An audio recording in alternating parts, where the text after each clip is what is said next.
Before the darkness takes over, let's make a pact, seal our agreement with a like, and subscribe to summon the next nightmare. I have silenced the world for you. No interruptions after minute 15. Just you, the rain, and the story. In return, leave a sign of life. Tell me where you are watching from and what time it is in your world. Lock the door, and let's begin.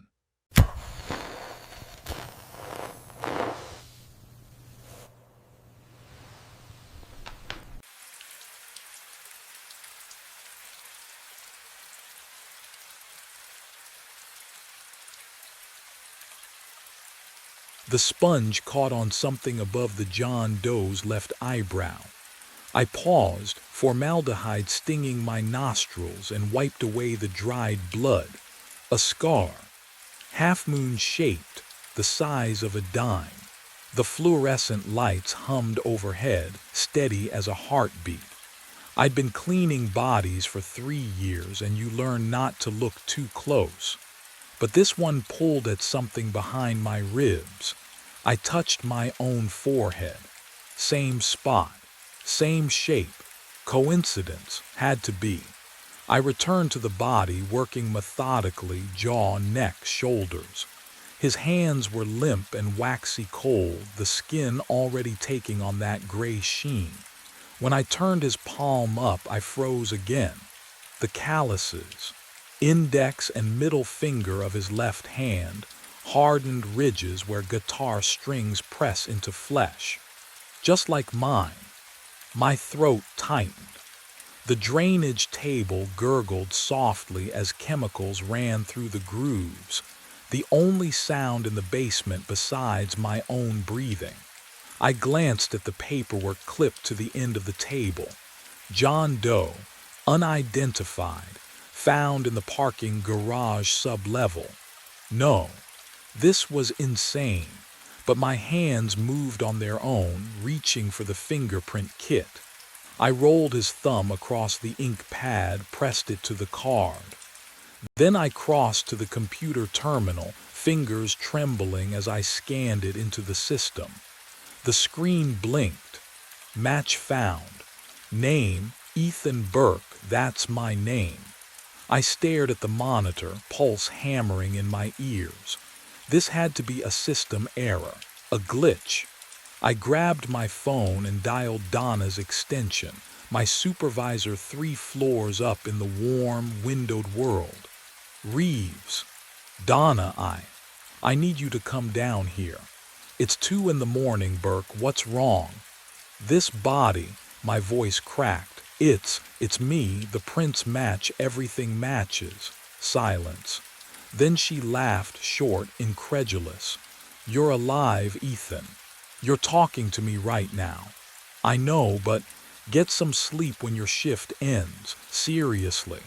The line went dead. I turned back to the table, legs unsteady. The corpse's left hand rested palm up where I'd left it.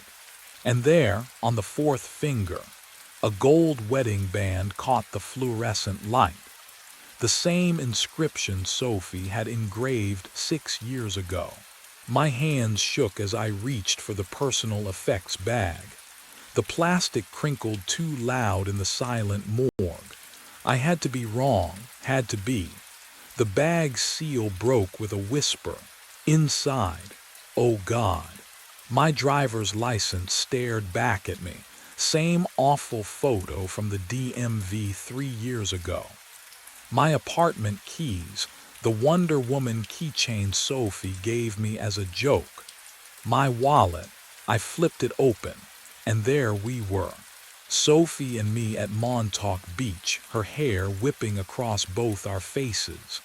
The photo I kept in my actual wallet, right now, in my locker upstairs. Can you imagine holding proof you're dead? My throat closed. The formaldehyde smell thickened, coating my tongue. This wasn't real, couldn't be real. I'd kissed Sophie goodbye 8 hours ago. I'd driven here. I'd clocked in at 11 p.m. like always, A metallic slide echoed behind me. I spun around. Drawer 12. I froze. That drawer had been empty. I'd inventoried the cold storage at midnight, logged every occupant. 12 had been vacant, but now it hung open 6 inches, waiting. My legs moved without permission. Each step toward that drawer felt like wading through cold water. The temperature gauge on the wall read 38 degrees, but my breath didn't fog. Wrong. That detail was wrong. I grabbed the handle.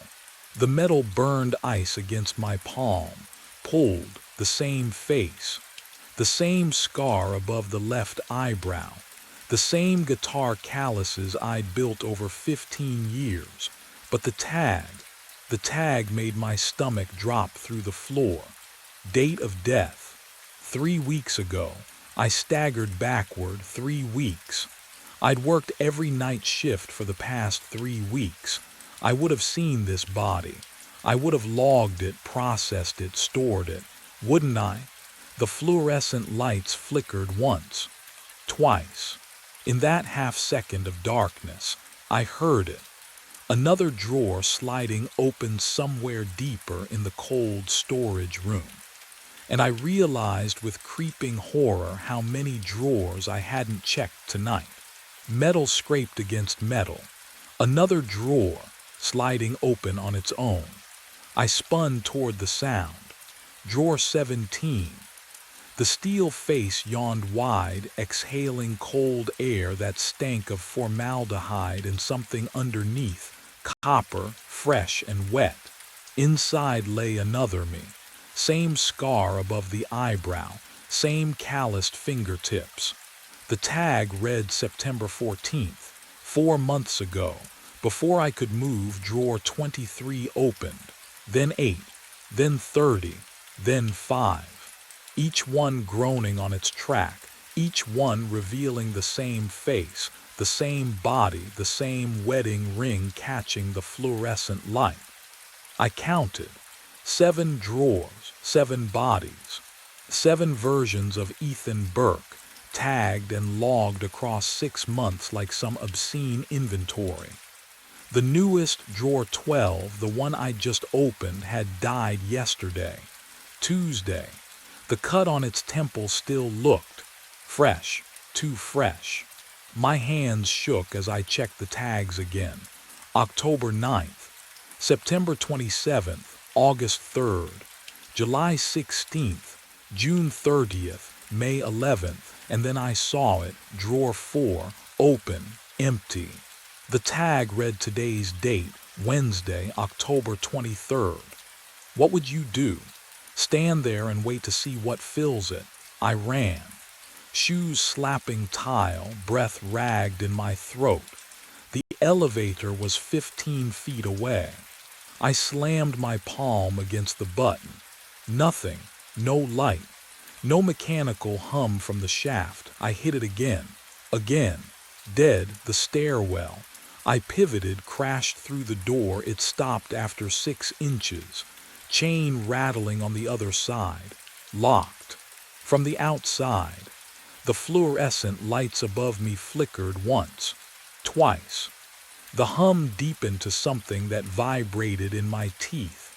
Behind me, I heard the sound of something shifting in drawer 4. Metal scraped against metal. The sound came from everywhere at once. 7 drawers sliding open in perfect unison. I pressed my back against the wall, ice spreading through my chest. The refrigerated units yawned wide and my bodies moved.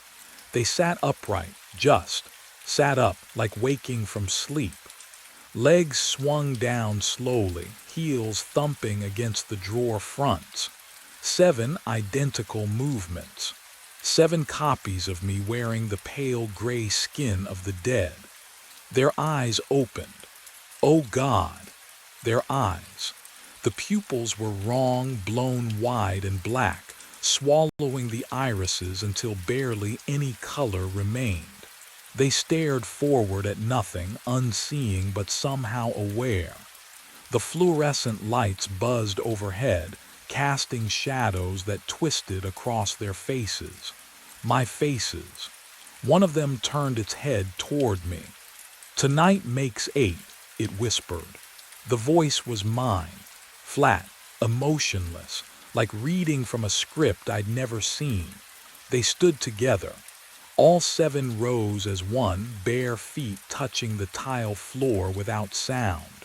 The formaldehyde smell thickened, mixing with something underneath, something rotten and wet that hadn't been there before. I stumbled backward. My heel caught the doorframe to the cold storage room. Every instinct screamed at me to run, to lock myself away. What would you do? When 7 versions of your corpse stand and speak your name. I yanked the door shut behind me, grabbed the handle, twisted the lock. It spun uselessly. Broken, the door drifted open an inch.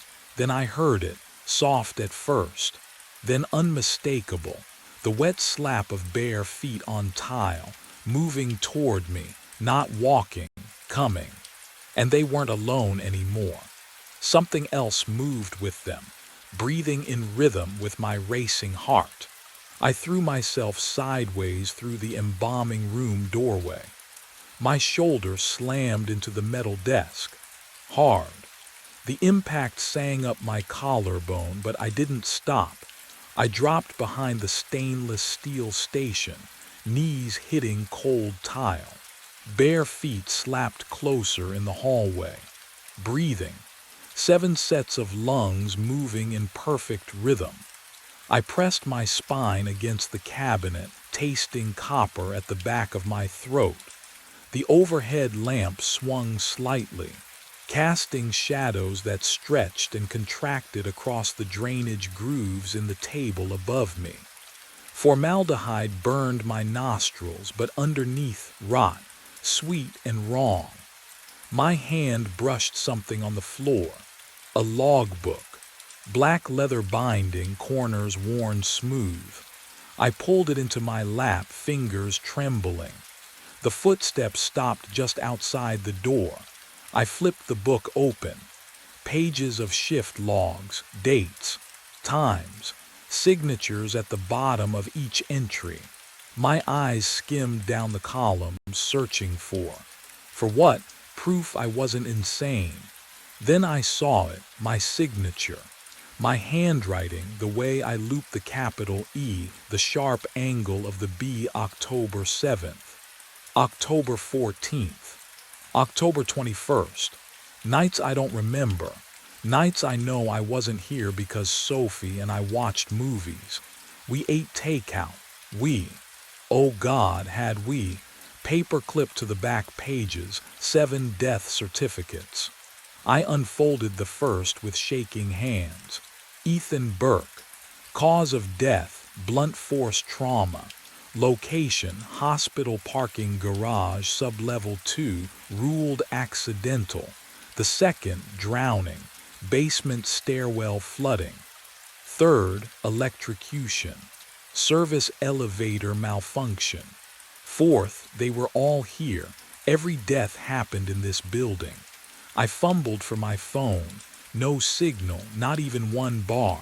A shadow fell across the logbook. I looked up. One of them stood in the doorway, head tilted, pupils swallowing the iris whole. It opened its mouth and my own voice whispered out, "You've read this before." The formaldehyde burned sharper now, like it was inside my lungs instead of the air. I backed against the metal cabinets, breath coming in shallow gasps. The creature, no, the thing wearing my face, tilted its head at the same angle I'd seen in mirrors 1,000 times. But I wasn't doing it. I wasn't moving at all. Then the smell changed. Rain, asphalt, wet leather. Oh God. The memory surfaced like a body rising from deep water. 6 months ago. Sophie standing in our kitchen doorway, arms crossed, her voice tight. "You're choosing this place over us." It's one more shift, I'd said, grabbing my keys from the counter. We need the money. We need you here. But I'd walked out anyway. Drove through rain that hammered the windshield so hard the wipers couldn't keep up. The parking garage ramp was slick. I remember descending into the sub-level, the fluorescent lights flickering orange and sickly. I remember pressing the elevator button. Then, nothing, not sleep, not unconsciousness, just absence. Like someone had cut that entire night from my memory and spliced the film back together wrong. Have you ever lost time like that? Not forgotten, lost, where the hours just vanish and you wake up somewhere else with no idea how you got there. I pressed my palms against the cold metal of the cabinet behind me. The chill bit through my scrubs, grounding me in the present. The thing, the duplicate, remained motionless at the end of the hall, watching. If I couldn't trust my memory, maybe I could trust documentation. Donna's office. The personnel files were kept in there, locked in a gray filing cabinet behind her desk. I'd seen her pull them out before when the hospital auditors came through. Every employee, every hire date, every signature. I had to know. Moving slowly, I edged along the wall toward the corridor that led to the administrative wing. The duplicate didn't follow, it just watched, breathing in sync with me. The office door was unlocked. It shouldn't have been. Donna always locked it when she left the basement. Always. But tonight, the knob turned easily under my hand. Inside, her desk lamp cast a yellow pool across scattered paperwork. The filing cabinet stood open, just an inch.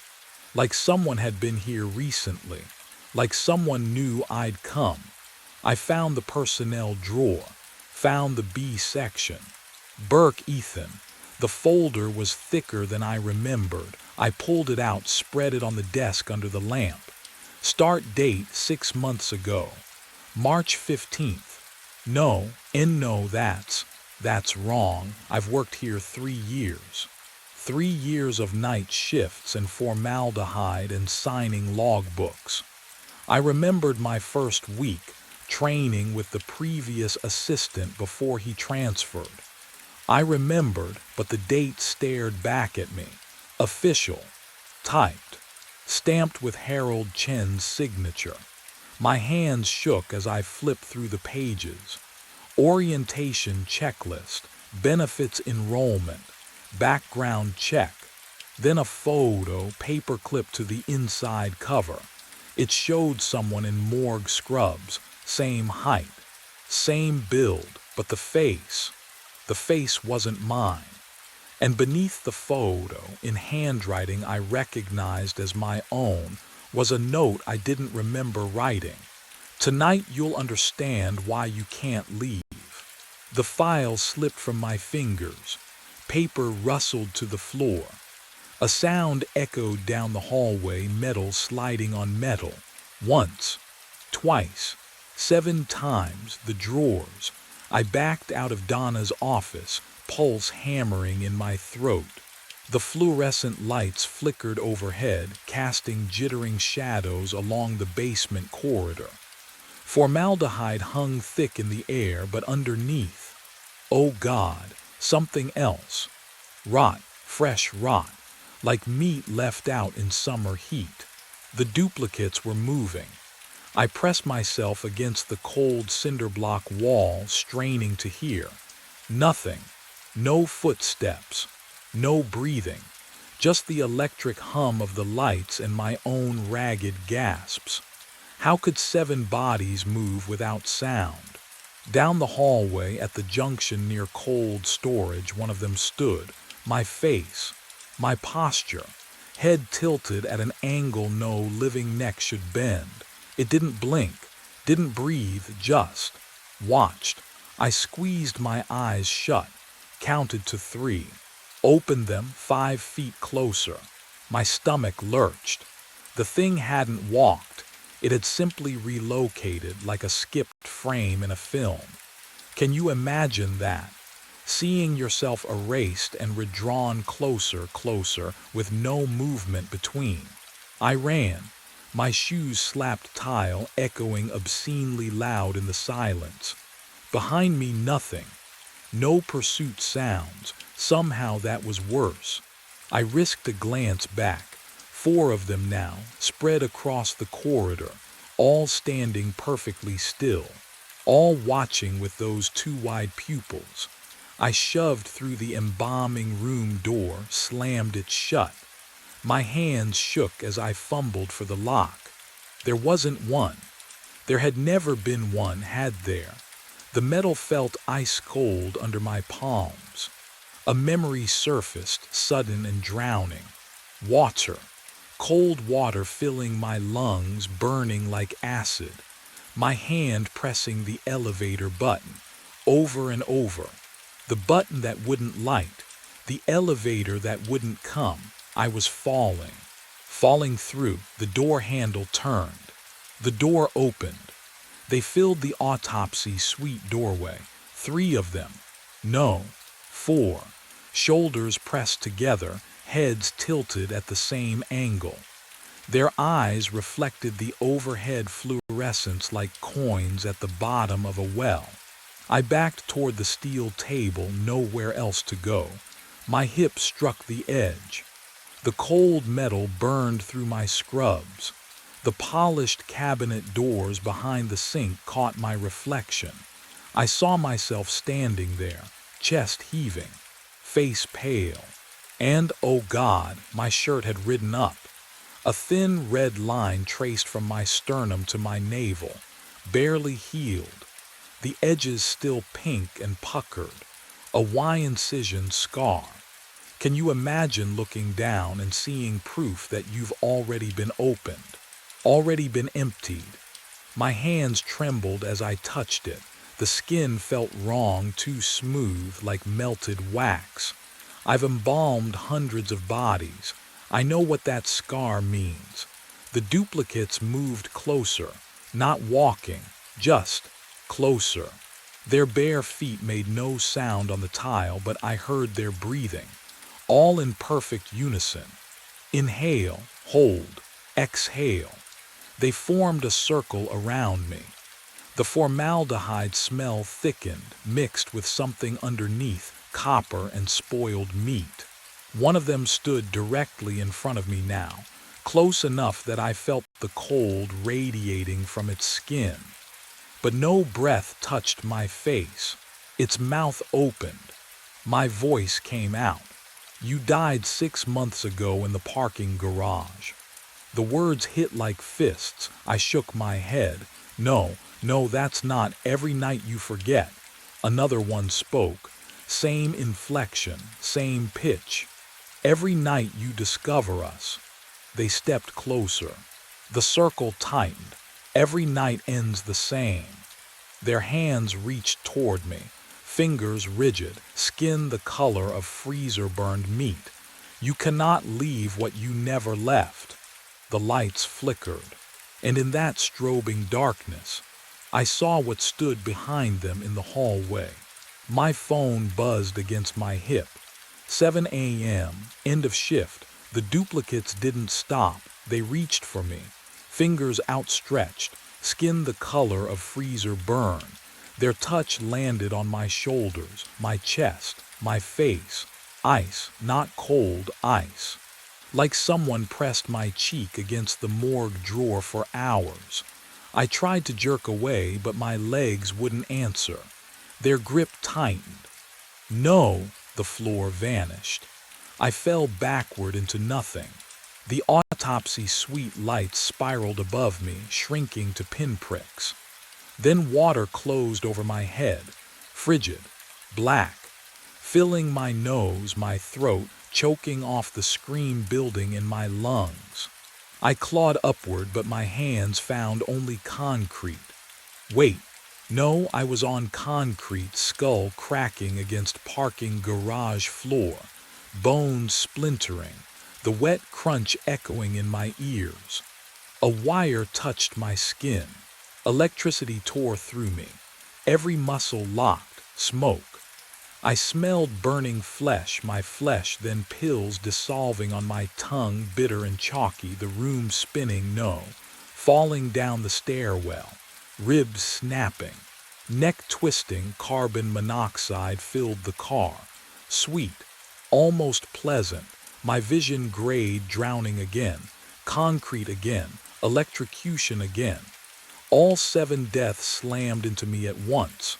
Not memories, not visions. I was dying, right now.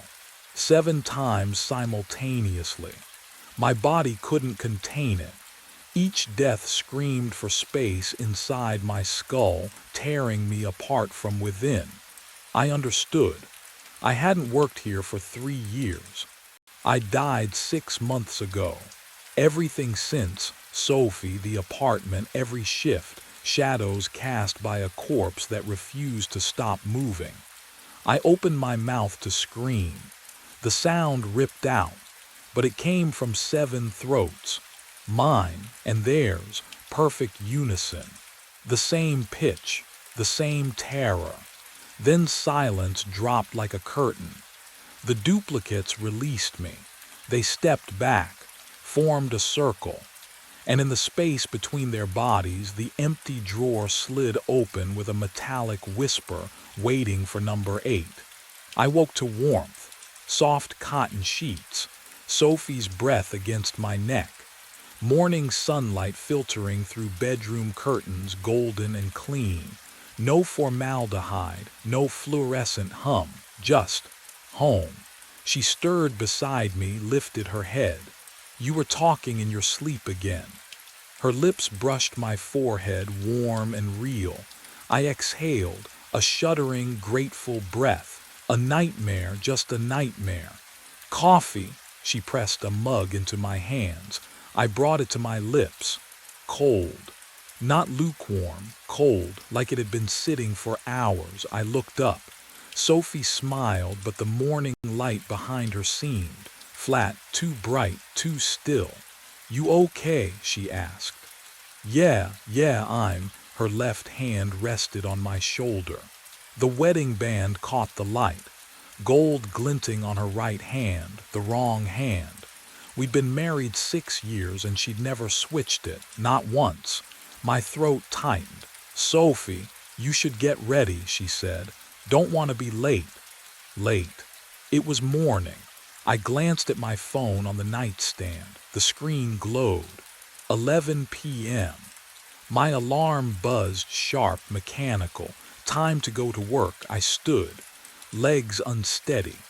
The bedroom door was ahead, familiar white paint and brass handle. I reached for it, turned the knob. Fluorescent light spilled through. Not the hallway to our living room. Not the narrow apartment corridor with wedding photos on the wall. A long, sterile hallway, white tile, buzzing overhead lights. The smell hit me, antiseptic and formaldehyde. I turned back. Sophie sat on the bed, hands folded, watching, waiting. Time to go to work, she said again. Her voice was mine. The hallway stretched ahead, cold, endless. And I understood, finally, there would be no waking, no escape, only the shift, only the drawers, only the discovery, again and again and again. I stepped forward. The fluorescent lights flickered. Somewhere below, an empty drawer waited. It always would. The phone screamed at 3:33 in the morning. Line 2. The red light pulsed in the dark office like a heartbeat. I reached for the receiver, plastic cold against my palm, and pressed it to my ear. Answering service, this is Cameron. Silence. Then breathing. Measured, shallow breathing that matched my own rhythm exactly. Hello, I tried again. Cameron. The voice hit like ice water. Listen carefully. You're going to die at 6:33 a.m. 3 hours from now. I straightened in the chair. Prank call had to be. But something about the cadence, the coffee in the break room is poisoned. Don't drink it. Don't. Don't touch it. The voice cracked on the last word, and my throat tightened in response. Because I knew that hitch. That exact way my voice breaks when I'm scared and trying not to show it. Can you imagine hearing yourself speak when your mouth isn't moving? Who is this? I'm calling from 6:41 a.m. I'm you, Cameron, Oh God, I'm looking at the body right now. I slammed the receiver down. My hand shook. The office felt smaller suddenly. The 4 phone lines coiled like snakes on the desk. The single security monitor casting blue light across stacks of message pads. Prank. Obviously. Some kind of voice modulation app. Maybe Todd from building security, bored on his rounds, messing with the overnight operator. I forced a breath. Let it out slow. The fluorescent lights hummed overhead, that endless electrical whine that fills the skull after midnight. I stood joint stiff from 6 hours at the desk and walked to the break room. The door swung open. The smell hit first, bitter, almost almond-like, underneath the usual burnt coffee stench. And there it sat, on the counter, my mug, the chipped blue one, full, steaming. I never made coffee tonight. I didn't pour this coffee, couldn't have. My hands shake as I set the mug down on the counter, the porcelain clinking against formica. The bitter almond scent clings to the back of my throat. The security monitor. I rush back to my desk, fingers fumbling over the keyboard. The grainy feed loads in 4 squares: lobby, stairwell, break room, hallway. I drag the timeline back to 3 o'clock. There. The break room camera shows me, walking through the doorway, same wrinkled shirt, same hunched shoulders. I watch myself move to the coffee pot, pour a full mug, lift it to my lips. But I never my doppelganger on screen drinks. 3 long swallows, then freezes. The mug slips from their hand, shattering across the brown tile. The body crumples. Knees buckle first, then the whole frame collapses sideways. One arm stretches out, fingers twitching against the floor. I'm watching myself die. My chest tightens. Can you imagine seeing your own corpse, knowing you're still breathing? The timestamp reads 3:04 a.m. I was at my desk then. I remember answering a billing inquiry. I remember the fluorescent light buzzing overhead. I lean closer to the screen. The body lies motionless for 30 seconds, a minute. The pixels blur together, but I can see the unnatural angle of the neck, the stillness of the chest. Then, movement. At 3:34 a.m., the body sits up, not gasping, not coughing, just sits up, calmly. The figure stands, brushes off its shirt, and walks out of frame toward the hallway, toward the desk where I'm sitting right now. My phone rings. The caller ID flashes my own number again, but this time the timestamp shows 3:34 a.m. From tonight, not the future. I let it ring. My hand hovered over the receiver, but I couldn't make myself lift it. The trilling sound drilled into my skull, each ring identical to the last. 7 rings, 8, 9, then silence. The air still carried that bitter almond smell from the break room, clinging to my clothes like smoke. I needed help. Someone who could explain what I just watched on that footage. I grabbed my cell phone and pulled up Vivian Cross's contact. My supervisor, she'd know what to do. The call connected. one hollow ring. Then a soft click, dead air, not voicemail, just nothing. I tried again, same result. One ring, click, silence. My fingers were shaking now. Can you imagine trying to type when your hands won't stop trembling? But I managed to open my messages. Todd Brenner, building security. He was supposed to be on shift tonight. Help. Something wrong with office. Please come to third floor. Urgent. I watched the message send.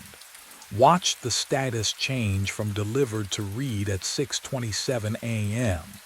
The little indicator showed Todd had opened it, seen it, but no typing bubble appeared.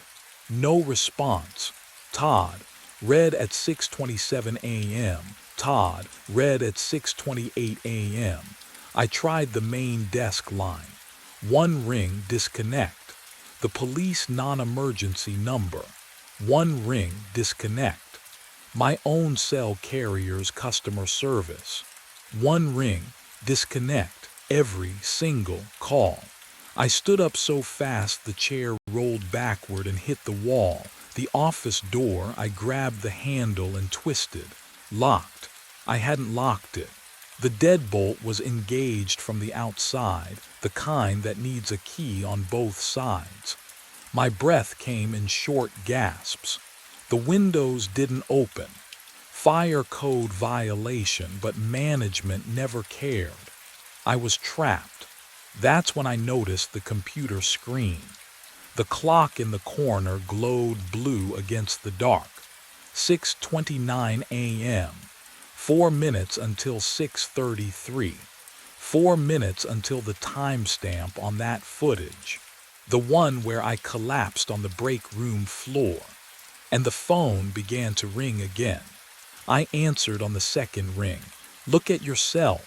The voice was mine, but not lower, ragged like I'd been screaming for hours.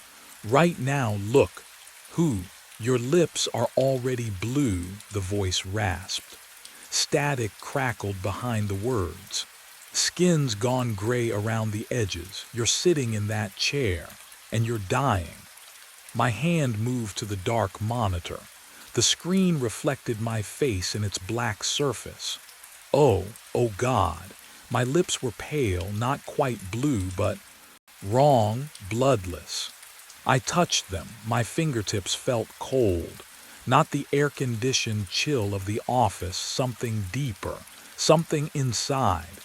You feel it now, don't you? My voice. My exhausted, broken voice. The numbness creeping up from your fingers. The metallic taste at the back of your throat. I did taste it. Copper and something bitter. My stomach lurched. I bent over the trash can, tried to force it out, whatever poison was working through my veins. Nothing came. Just dry heaves that left my ribs aching. It doesn't work, the voice said, flat, defeated. You absorbed it hours ago, you just don't remember drinking it. I wiped my mouth with a trembling hand. What are you talking about? This is the 9th loop, Cameron, the 9th. You've died 8 times already, same chair, same timestamp, and every time you loop back. A wet, rattling breath. You don't remember any of it. My reflection stared back from the monitor. Lips definitely grayer now. The overhead fluorescent buzzed, flickered once. Can you imagine forgetting your own death? 8 times. Why don't I remember? My voice cracked. The line went silent, just static. Just my own breathing echoing back at me. Then, because something doesn't want you to, my fingers found the mouse. Still cold. Still numb. The metallic taste coated my tongue as I clicked through the call system, pulling up the log history. The monitor's blue glow made my skin look corpse pale, or maybe that wasn't the screen at all. 3:33 a.m. Today's entry sat at the top. I scrolled down, there. Same timestamp, different date, 2 weeks ago.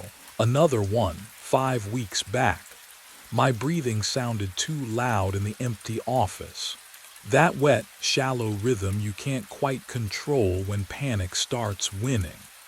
The hard drive whirred as I kept scrolling, and each click of the mouse echoed against the walls like a countdown I couldn't stop. 8 entries total, all at 3:33 a.m., all spanning the last 3 months, and every single one marked with the same patient ID number, 1133. Would you keep digging? Would you want to know? I opened Dr. Hayes's file system with shaking hands. The password I used daily, the one I'd memorized for routing his emergency calls, still worked.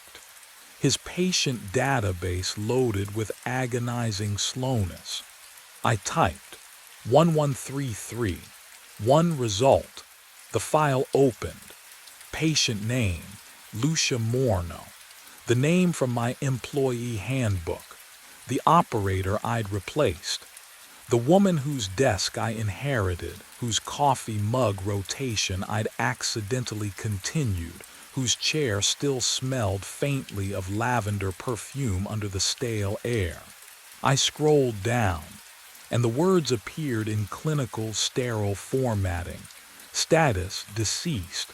Cause of death, acute cyanide poisoning. Date of death, 3 months ago. Location, answering service office. 3rd floor. My eyes caught on the final line of the incident report, and something cold slithered down my spine that had nothing to do with poison.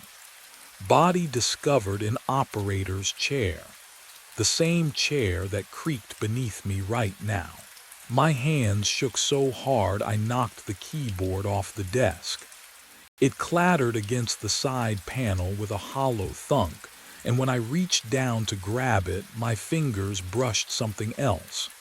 Paper, taped to the underside of the desk. I pulled. The adhesive made a soft, ripping sound that seemed too loud in the silent office. 3 sheets of yellow legal paper, covered in tight, slanted handwriting. Blue ink. The top corner smelled faintly of vanilla perfume mixed with something chemical. Sharp medicinal. The first line read, "If you're reading this, you're already in the loop." My breath caught. I'm Lucia. I worked your shift. Same chair. Same calls. I thought I was losing my mind until I checked the footage. You'll see yourself die. You'll watch yourself stand back up. It's real. The handwriting got smaller, more frantic as I read. The coffee pot. There's a mechanism inside the heating element, timed release. I don't know what chemical, but it smells like almonds. I tested it at 2:47 a.m., traced the wiring. Someone modified it. I flipped to the second page. The letters were shakier here, pressing harder into the paper. I tried to destroy the pot, smashed it, unplugged everything. But the clock reset anyway. I still collapsed, still woke up again at 3:33. The loop doesn't care what I break. The 3rd page had only 4 lines. I think I already drank it. In a timeline I can't remember. It doesn't matter what I break now. I still die because I already did. Below that, a single word underlined 3 times. Run. The phone rang. 3:33 a.m., but the computer clock still read 6:29. Which timeline was I in right now? I crumpled Lucia's final warning in my fist. The security monitor hummed beside me, casting blue light across my knuckles. I needed to see something real. Something that made sense. I dragged my eyes to the screen. The footage showed the office. My chair and me, standing beside it. I didn't move. My body stayed frozen in the seat, fingers still clenched around the paper.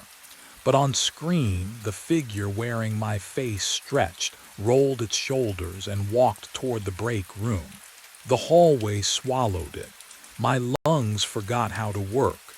Can you imagine watching yourself move when you haven't taken a single step?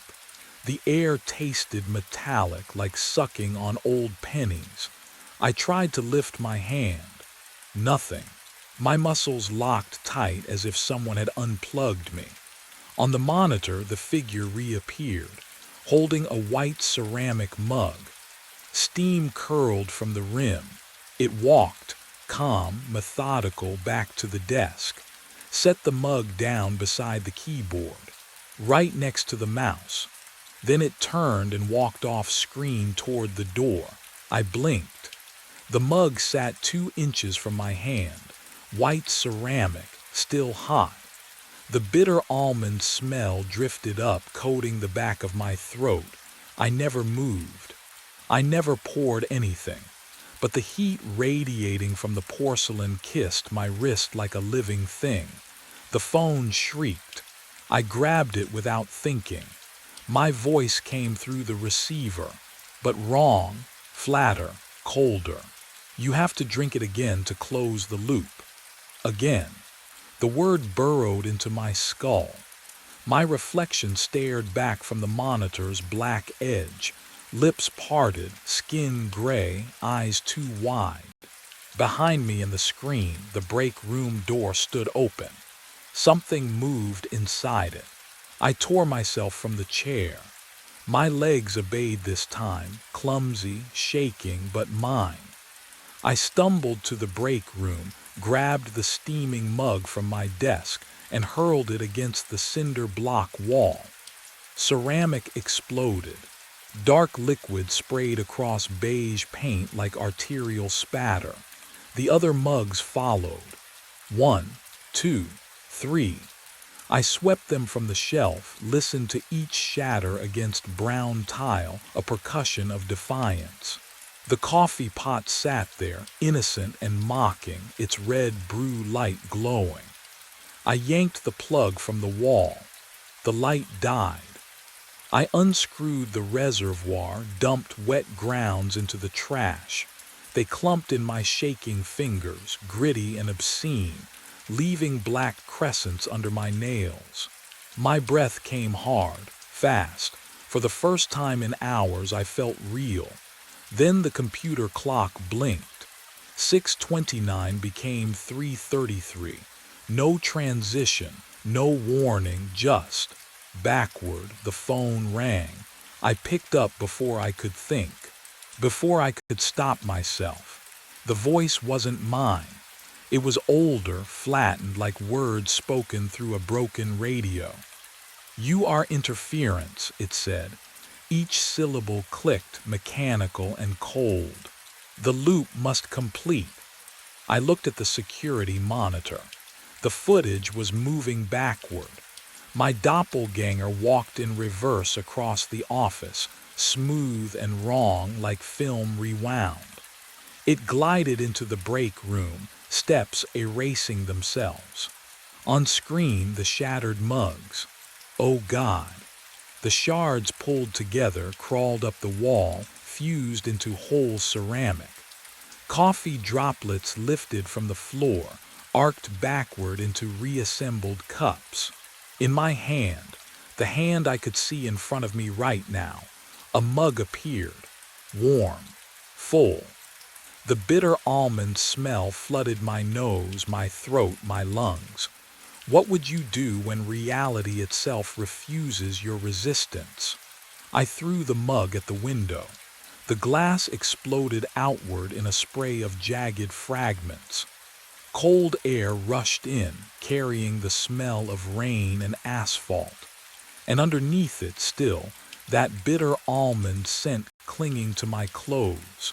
I grabbed the chair, swung it hard against the remaining shards jutting from the frame. My hands found the edge, sharp, real. I hauled myself up the glass. It was flowing, liquid mercury in reverse. Fragments lifted from the parking lot 3 stories below drifted upward like petals caught in an updraft. They slotted back into place with soft clicks, seamless. The cold air sealed away. The window became whole again. I pressed my palm flat against it, solid, mocking. Outside, the parking lot stretched empty under a single flickering lamp. Rain made halos around the light, and there, one car, mine. Navy blue sedan, same dent in the rear bumper where I'd backed into a post last year. But the license plate, I squinted through the glass. The registration sticker in the corner, March. 3 months ahead. March of a year I haven't lived yet. What would you do if your own car existed in the wrong time? I stumbled back to the desk. My hands shook as I rewound the security footage. Not the loop of myself dying and rising further back. Before my shift started. Before 3:33. The timestamp read 2:45 a.m. The parking lot on screen, empty. Then, movement. Todd Brenner's truck pulled in. He stepped out, collar up against the rain, and walked toward the building. In his right hand, a small brown bag, folded at the top, grease-stained. He unlocked the maintenance entrance. Disappeared inside. I switched camera angles. Break room. 2:48 a.m. Todd entered the frame. He moved quickly. No hesitation. Opened the brown bag. Poured white powder into the coffee pot reservoir. His hands were steady. Then he looked up, directly at the camera. His lips moved. I'm sorry. They said it resets everything. I rewound the footage to 2:45 a.m. Todd Brenner entered the break room carrying a small brown bag. No hesitation. He opened the coffee pot, poured white powder directly into the filter, then replaced the lid. His movements were practiced, efficient. Then he looked up, straight into the camera lens. His lips moved slowly, deliberately. I'm sorry, a pause. They said it resets everything. My phone vibrated against the desk. One final ring cutting through the fluorescent hum. I answered. Cameron, if you're hearing this, you were chosen for the trial. Vivian Cross's voice, but flatter, pre-recorded. The loop tests causality breakdown, if you're still alive. The experiment failed. My throat tightened. Please drink the coffee. It's the only way to stop experiencing all the timelines at once. The line went dead. All the timelines at once. I thought about Lucia, about her notes, about dying and waking and dying again in a chair I inherited from a corpse. What would you do, knowing the poison was always there, in every version, in every loop you can't remember living? The mug sat beside my keyboard. I didn't see it arrive. But there it was, still warm. I lifted it with both hands. The ceramic felt wrong against my palms, too smooth, too cold. The liquid inside wasn't brown. It was clear, like water. I tilted it toward the dim glow of the monitor. My reflection rippled across the surface. But the face staring back wasn't mine. The eyes were darker. The jawline sharper, Lucia's face, or maybe it had always been hers. I brought the rim to my lips. The taste was nothing. No bitterness, no almonds, just silence. And then, I forgot why I was afraid. My headlamp finds him between the kelp fronds. 4th night in a row. Same spot, 30 feet down, where the forest grows thickest and the beam barely penetrates.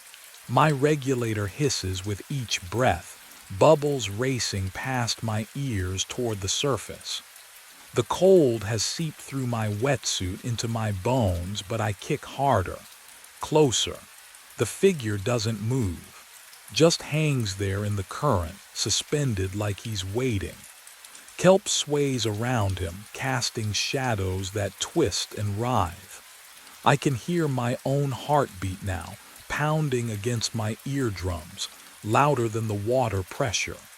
He's wearing a wetsuit, black neoprene, and there, oh God, there's the yellow stripe down the left side, my yellow stripe. I reach forward, my hand trembles in the beam. The cold bites at my pruning fingers. 3 nights I've seen shadows, shapes that vanished when I got close. But tonight he's solid, real. The same scuffed yellow stripe I got snagged on the tank ladder last month. Same frayed edge at the shoulder seam. My air tastes metallic. Wrong. Has it always tasted like that? The distance closes. 10 feet. 5. I can see his tank now, the gauge, the regulator hose. My breath comes faster, sucking hard against the mouthpiece. What would you do? Turn back. Pretend you didn't see. I can't. I reach out. My fingertips brush the fabric of his suit, cold, slick, real. He turns.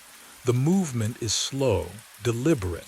His mask catches the light, and behind the glass, my own face stares back, eyes wide, mouth open in a silent scream around the regulator. My face, my terror, and his hand shoots forward, grabbing my wrist with a grip that shouldn't exist underwater. 3 nights before that moment, I had just thought it was kelp. The water pressed against my wetsuit at 1:15 a.m., 200,000 gallons of darkness above and around me. My headlamp cut a narrow cone through the gloom. Sand tiger sharks drifted past like pale ghosts, their mouths hanging open in permanent grimaces. Kauno's rays rippled along the bottom. I was alone with them, the way I preferred it. My scrub pad rasped against the acrylic viewing panel. Green algae came off in cloudy wisps, back and forth, methodical. Bubbles rose from my regulator in steady streams, the only sound besides the blood pulsing in my ears. The water was cold enough that I felt it through the neoprene, a constant pressure reminding me I didn't belong here. But I did belong here. I'd done this shift 4 nights a week for how long now? The routine settled my mind. No colleagues, no small talk, just me and the work and 30 feet of water. Andy had asked if I wanted a dive partner for the overnight maintenance. I'd refused. The kelp forest swayed in the artificial current, long brown ribbons anchored to the fake rock formations. I kicked toward the far panel, my fins stirring up fine sand. My wedding ring shifted on my finger, too loose lately. I'd been forgetting to eat, but I twisted it back into place. Focus on the job. That's when I saw it. Movement. Between the kelp stalks, not the lazy drift of the current, but something vertical, human-shaped. I stopped scrubbing. My breath came faster, bubbles accelerating past my mask. The kelp blocked my view, thick as a curtain. I squeezed the scrub pad, probably just a sand tiger circling back. Their bodies could look almost upright when they banked, but sand tigers didn't hold still like that. The shadow, if that's what it was, hung suspended about 20 feet away, deeper in the forest. Not moving, not drifting, just there. I checked my depth gauge, 29 feet, plenty of air. No reason for my heart to be hammering like this. Would you swim toward it? If you saw something that didn't belong, I did. I released the scrub pad and let it sink, tethered to my belt by its cord. My fins pushed me forward. Slow kicks. Calm, professional. The kelp parted around me, slick and cold against my gloves. My headlamp beam swept left, right, cutting through the murk. The shadow was gone. I hovered there, finning in place, scanning the forest. Kelp swayed, current flowed. A ray buried itself in the sand below, sending up a small cloud. Nothing else moved, just kelp, just the current playing tricks with the light. I exhaled slowly, watching the bubbles spiral upward. Nitrogen narcosis could start at depths shallower than this if you were tired enough. Wasn't I tired? I'd been picking up extra shifts, sleeping poorly. My wife had mentioned it. When? Last week. Maybe. I retrieved my scrub pad and returned to the panel. Back and forth, methodical, but I kept glancing over my shoulder into the kelp forest. The water felt colder now. Had it always been this cold? And somewhere in the back of my mind, so faint I almost didn't notice, I wondered why my air tasted different tonight. Slightly metallic, like rust dissolving on my tongue. But I had 3 panels left to scrub, and I'd never left a shift unfinished. The metallic taste wouldn't leave. 24 hours later, I descended again, and it was already there, coating my tongue like old pennies. The shadow appeared before I even reached the kelp forest. Closer this time, maybe 15 feet away. I froze mid-kick, regulator tight between my teeth. The figure hung suspended in the current, arms at its sides, wetsuit black against the darker water. My headlamp beam couldn't quite reach it. Then it moved, not swimming, just drifting backward into the vegetation. I chased it. Had to. The kelp wrapped around my wrists as I pushed through, rubbery stalks cold even through my gloves. My wedding ring caught on a blade, twisted, and slipped. No, I lunged for it, but gold doesn't float. It tumbled end over end, glinting once, twice, then disappeared into the sand below. Gone just like that. My chest tightened, not from the depth, but from knowing I'd have to explain this. Again. The ring had been loose for months. I told myself I'd get it resized. I told myself a lot of things. By the 3rd night, I stopped looking for the ring. There were bigger problems. The fins I spotted weren't shadows anymore. Yellow striped down the side, exactly like mine. They kicked hard behind the rock formation, and I followed, my own fins churning sand. But when I rounded the coral, nothing. Just a sand tiger cruising past, ancient eyes ignoring me completely. I checked my depth gauge, 29 feet. Nitrogen narcosis doesn't hit until 70. So why did the kelp look wrong, denser than before, rearranged? Like someone had redecorated while I wasn't watching. The metallic taste intensified, rust and copper flooding my mouth with every breath. And when I looked down at the sand where my ring had fallen, there were 3 more beside it. We hung there in the kelp, face to face, my own eyes staring back at me through scratched plexiglass. The other Trevor raised his arm slowly, deliberately, and pointed at my chest. I looked down at my air gauge. The needle sat buried in the red zone. Empty, completely empty. But my lungs filled easily with each breath, that same metallic taste coating my tongue. No resistance. No warning rasp of a starving regulator. I breathed in again, deeper this time, testing it. The air came smooth and cold. I tapped my gauge with one gloved finger. The needle didn't move, still red, still empty. When I looked up, the doppelganger was shaking his head, frantic. He jabbed his finger upward toward the surface, then pointed at me again. At my tank, at my gauge. My computer display glowed against my wrist. 20 minutes of bottom time remaining. 20 minutes of air that shouldn't exist. What would you do? Trust the gauge or trust your lungs? The other Trevor's movements became wild, desperate. He grabbed at my shoulder, tried to turn me toward the surface. His grip felt real, cold neoprene against cold neoprene. I shoved him back. He needed to explain, to tell me what was happening. Instead, oh God, instead he reached up to his own face. His fingers found his regulator, and he pulled it out. The explosion of bubbles hit me like a scream. Silver spheres erupted from his mouth in a churning column, racing toward the surface I couldn't see. His jaw worked open and shut,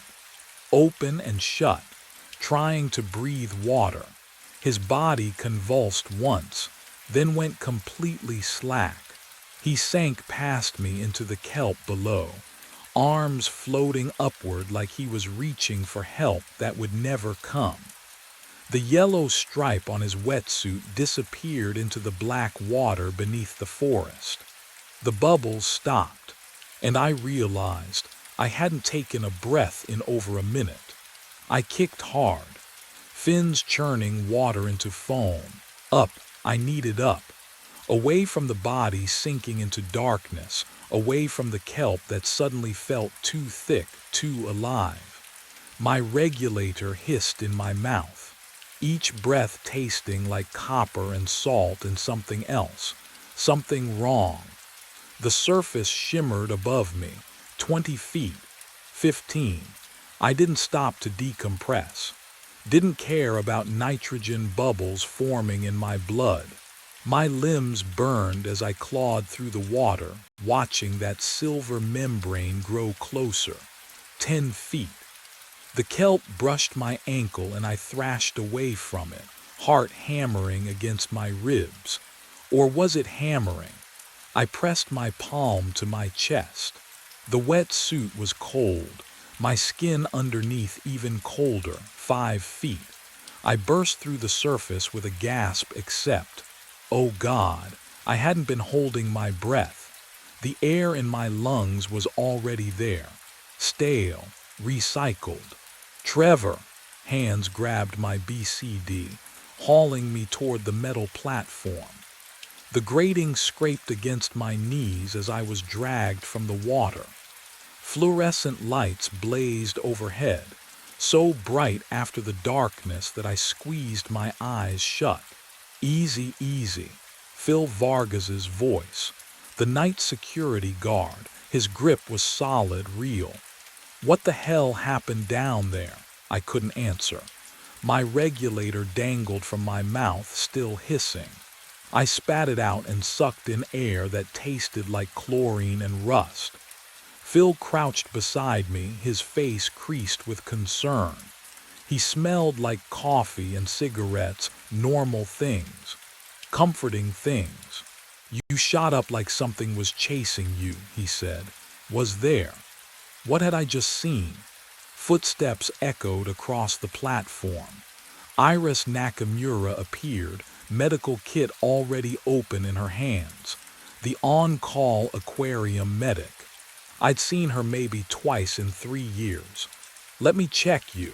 She knelt, pressing 2 fingers to my wrist. Her touch was warm, too warm. My skin felt numb underneath. I'm fine, I managed. My voice sounded distant, like it was coming from underwater. Pulse is elevated but steady. Iris pulled a penlight from her pocket, shining it in my eyes. I flinched. Pupils responsive. Any pain? Tingling in your extremities? No, I need a minute. She reached for the dive computer strapped to my wrist.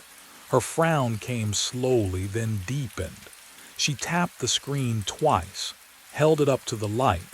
Trevor. How long were you down there? I blinked at her. What? Your computer, it says. She turned it toward me. The display glowed blue in the harsh fluorescent light. Dive time, 6 hours, 17 minutes. My stomach dropped. That's wrong. I fumbled with my other wrist where my watch sat beneath the dive computer. The leather strap was soaked through. I tilted it toward the light. 1:47 a.m. I'd gone in at 1:15. I remembered checking. Double-checking the way I always did. 32 minutes maximum. The computer's broken, I said, but my voice cracked. These don't just break. Iris pressed buttons on the device, scrolling through data I couldn't follow. It tracked your descent, your depth, your ascent rate. Everything's logged. 6 hours, Trevor. Phil leaned in, his coffee breath washing over me. That can't be right. I saw you go in. That was. He checked his own watch. His face went pale. Jesus. What? The word came out sharp. I started my rounds at 11 p.m., Phil said slowly. I checked on you when I passed the tank room around 1:30. You were already in the water.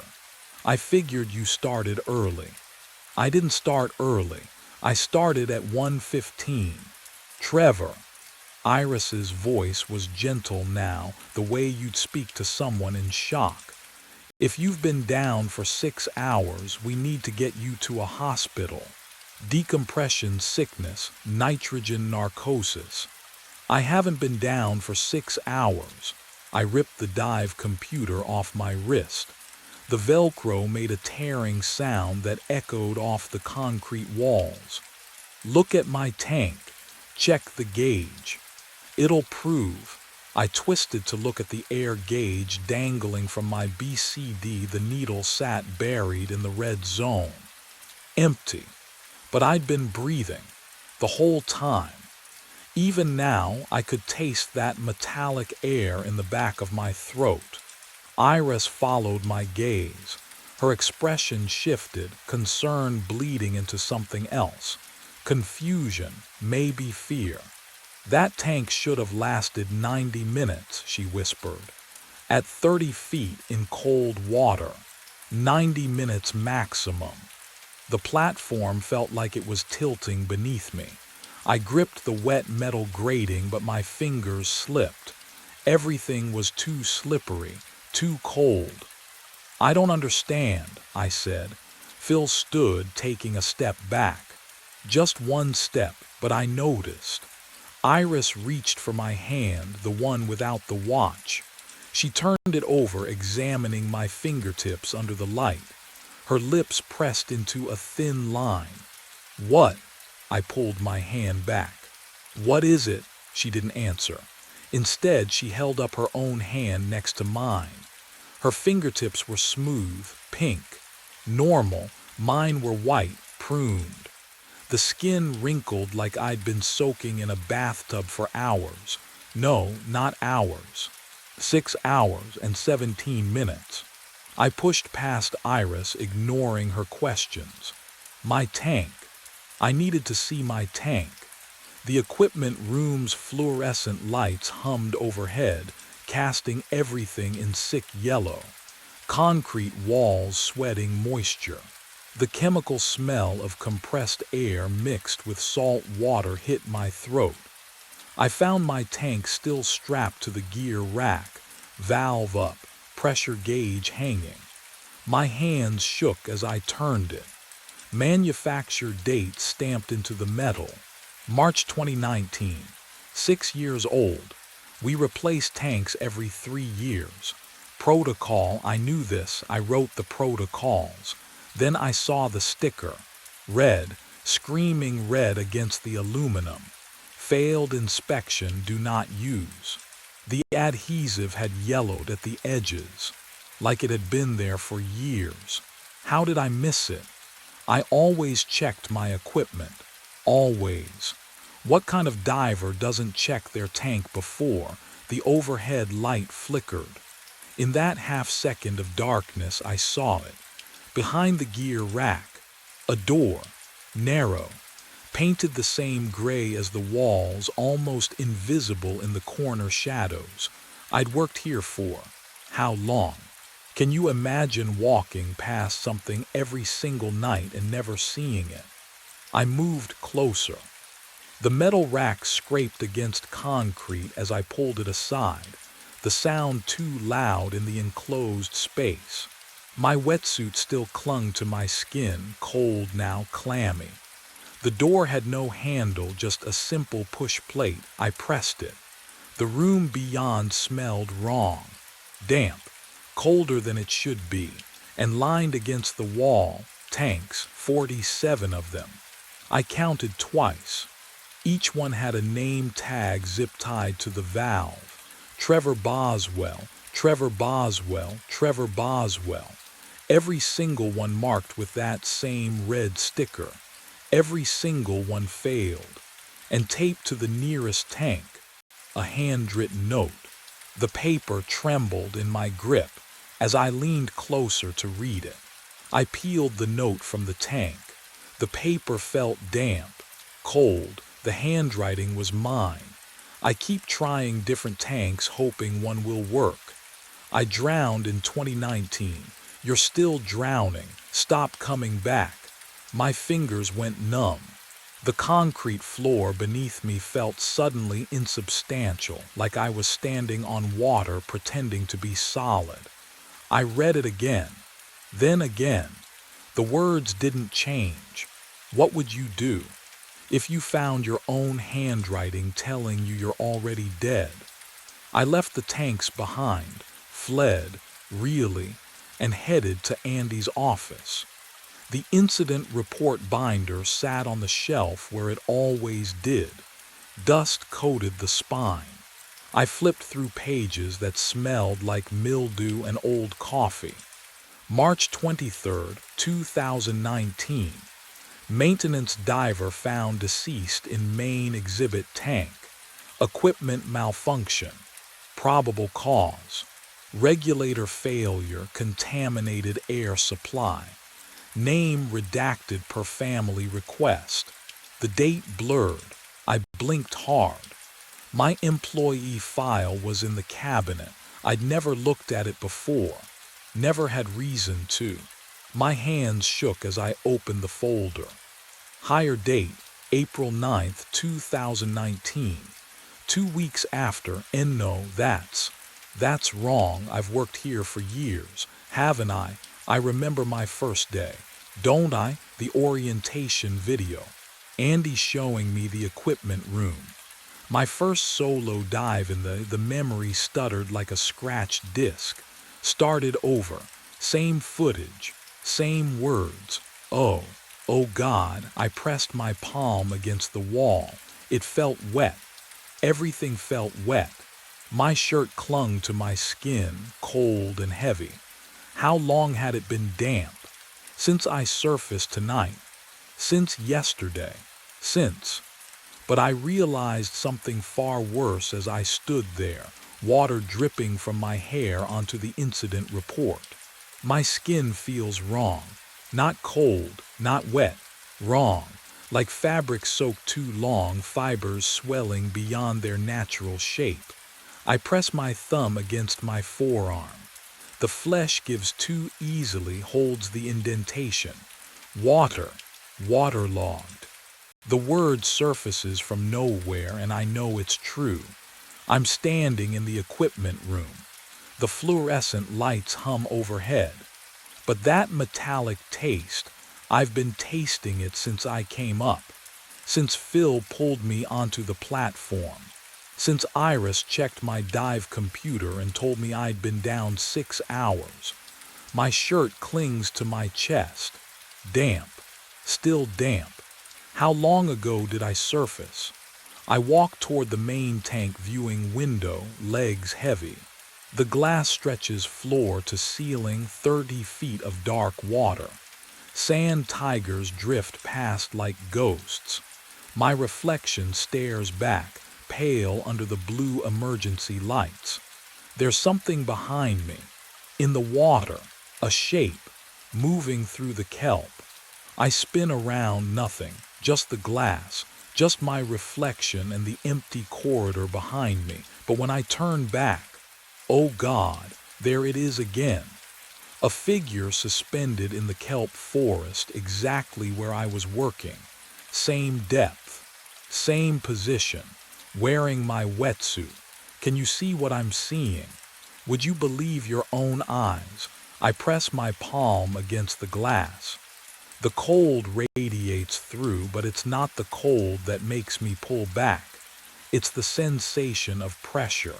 30 feet of pressure, squeezing my sinuses, filling my ears with that muffled, cotton-thick silence.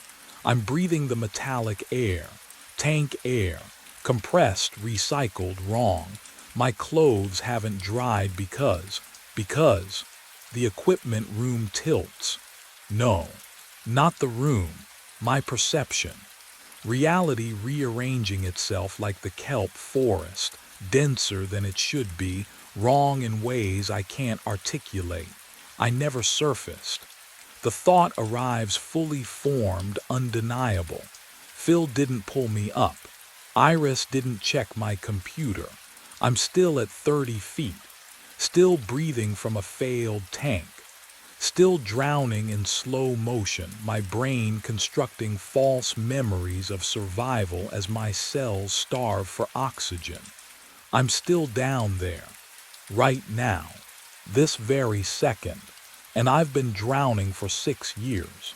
The water never left my lungs. I blink, and I'm back at depth, or maybe I never moved. The equipment room dissolves like ink in water.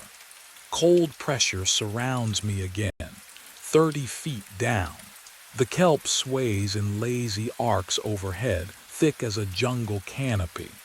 My regulator hisses with each breath. Metallic. Wrong, but I keep breathing anyway.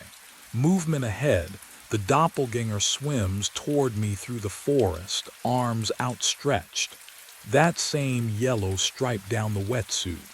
But as my headlamp sweeps left, I see another. And another.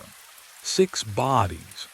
They float face down in the kelp like caught fish, suspended by the fronds wrapped around their ankles, their wrists. Same wetsuit on every single one. Same yellow stripe glowing in my light. They drift with the current. Gentle, almost peaceful. My bubbles sound too loud. They rise past the bodies, disturbing the kelp. One of the bodies twitches. Oh God, its head lifts, slow, mechanical. The mask catches my light, cracked, flooded with murky water. Behind the glass, a face, bloated, skin the color of drowned meat, lips pulled back from the teeth. Can you imagine what it's like, seeing your own corpse stare back at you? Another head rises, then a third, fourth. All 6 bodies turning now, necks rotating with joints that shouldn't move anymore. Their hands float upward, fingers spreading. Reaching, they all wear my face. Pruned, pale, eyes filmed over with something that isn't quite water, isn't quite decay. Their mouths hang open behind the regulators, and I realize they're still trying to breathe. Still trying, still drowning. All of them, they drift toward me through the kelp, slow as a nightmare. And behind them, something else moves in the darkness. They drifted closer, not swimming, just floating, caught in the current like kelp. Each one pointed, same gesture, same waterlogged fingers. One pointed at my air gauge, another at the surface 30 feet above. A third gestured toward the equipment room where 47 failed tanks waited with my name on them. I understood. Oh, I understood completely now. Each version of me had grabbed a different tank. Each one thought, maybe this one will work. Maybe this time I'll make it through the shift. Surface at 2 a.m. Go home to my wife. each one drowned. The kelp wrapped around my ankles, cold and slick. I looked down at my hands. The skin wrinkled like I'd been in a bath for hours, days, 5 years. My wedding ring was gone, had been gone since the first night, the real first night, back in March of 2019. The metallic taste filled my mouth. Not air, not anymore. Water. I'd been breathing water since the moment my tank failed. Breathing and drowning and choosing over and over to try one more time. One more tank. One more shift. Just get through tonight. The bodies circled closer. Their faces, my face, held no anger, just exhaustion, recognition. They knew what came next. I could swim to the equipment room. Tank number 48 waited there, red sticker bright against the aluminum. I could try again. Tell myself this one's different, this one will work, or I let the regulator slip from my mouth. No explosion of bubbles, no panic. The water filled my lungs like coming home, like finally, stopping. The current carried me down into the kelp forest. The other Trevors drifted beside me, silent companions in the dark. Above, something splashed into the water. The loop hungered, but I was done feeding it. Something speaks through welded steel. 4:32 in the morning. I'm standing in Section D corridor, dosimeter clipped to my belt, and it's clicking. Faster than it should. The door in front of me is sealed, thick steel, crude welds running like scars across the seams. Warning placards faded to ghosts of themselves. The voice comes again. Rough, wet, like something speaking through damaged vocal cords. Don't open it. My hand hovers near the handle. There is no handle, just metal, solid. Please, the voice rasps. Don't. Can you imagine standing there listening to the impossible? I pressed my palm against the cold steel, felt the faint vibration of what? Ventilation. Something deeper. My mind raced back to 6 hours earlier when none of this made sense yet. 10:47 p.m. I'd clocked in for another overnight shift at Hanford Ridge, coffee in hand. The taste already going stale on my tongue. Eastern Washington stretched dark and empty outside, but I never saw it from the control room. No windows, just banks of aging monitors casting blue light across my station. The building hummed its usual mechanical lullaby, cooling tower temperatures, radiation levels. System diagnostics scrolling past in endless rows. Routine. I'd done this job for 2 months. Easiest money I'd ever made. Sit alone. Watch screens. Log readings every hour. The insomnia that ruined my marriage made me perfect for it. Rebecca used to say I loved problems more than people.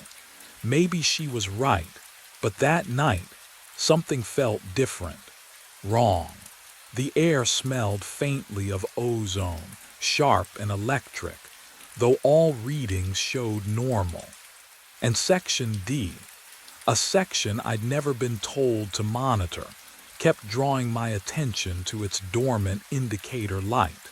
What I didn't know yet was that light wouldn't stay dark much longer. I forced my attention back to the monitors. Temperature readings for cooling Tower 3. Pressure valves. The ordinary rhythm of a night that would end at 6 a.m. with nothing in the incident log. The ozone smell faded after 20 minutes, and I convinced myself it was the ventilation system. Nothing more. My coffee went cold in the styrofoam cup. I didn't taste it when I drank.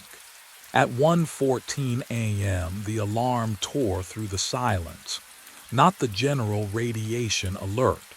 This one came from a specific sector, a piercing mechanical shriek that made my teeth ache. The control panel lit up red. Section D, radiation spike, zero point 0.7 millisieverts and climbing. My hands moved before my brain caught up, pulling up the sector logs on screen 3. The blue glow reflected off my face as I scrolled through decades of entries. March 1991 was the last notation. Contamination incident. Permanent seal authorized. No entry permitted. 33 years. Sealed. Welded shut according to the notes.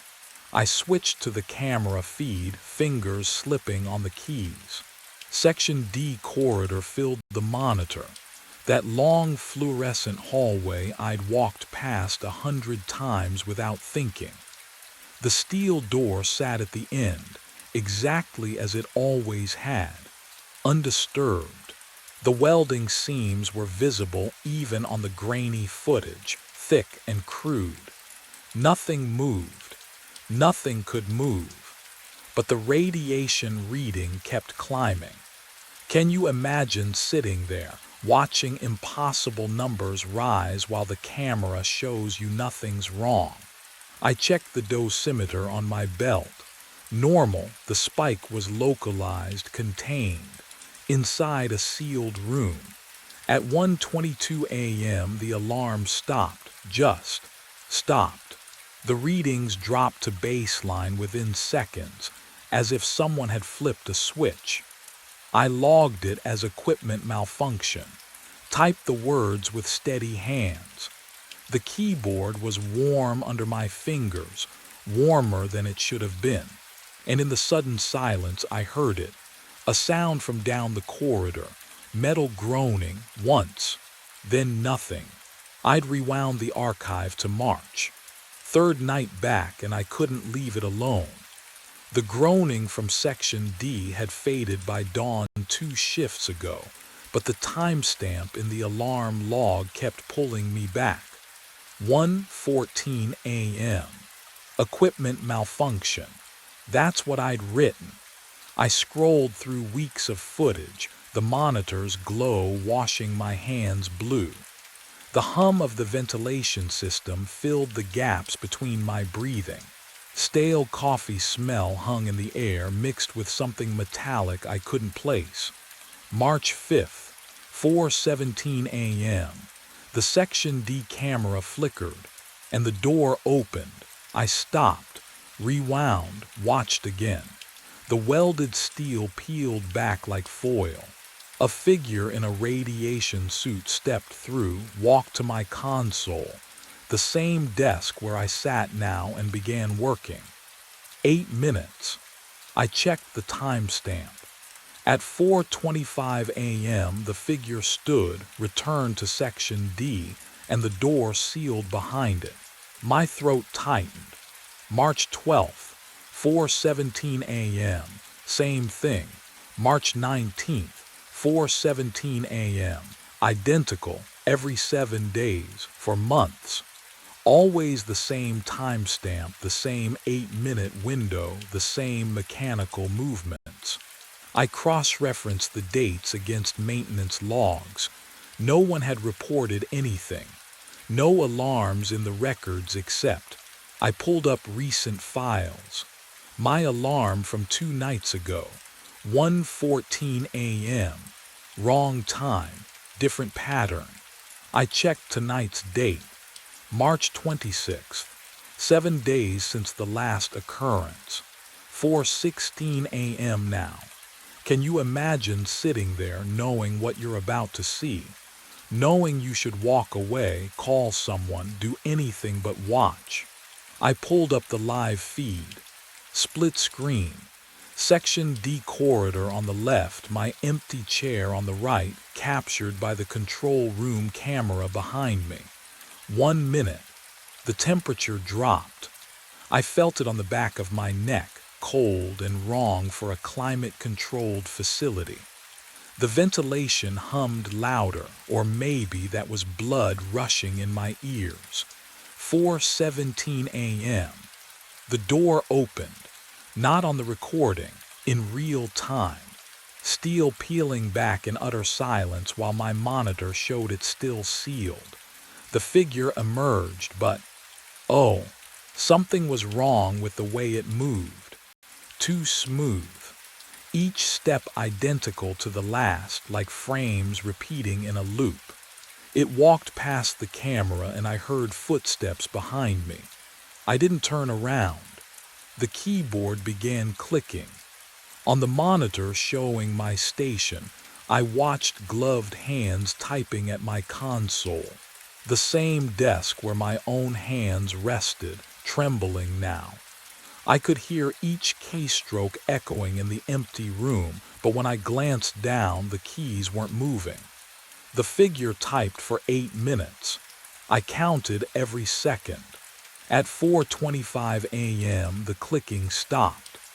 On screen, the figure stood, turned, walked back toward Section D. I heard the footsteps passing behind my chair, felt the displacement of air, smelled ozone and something else, something like burnt copper and decay.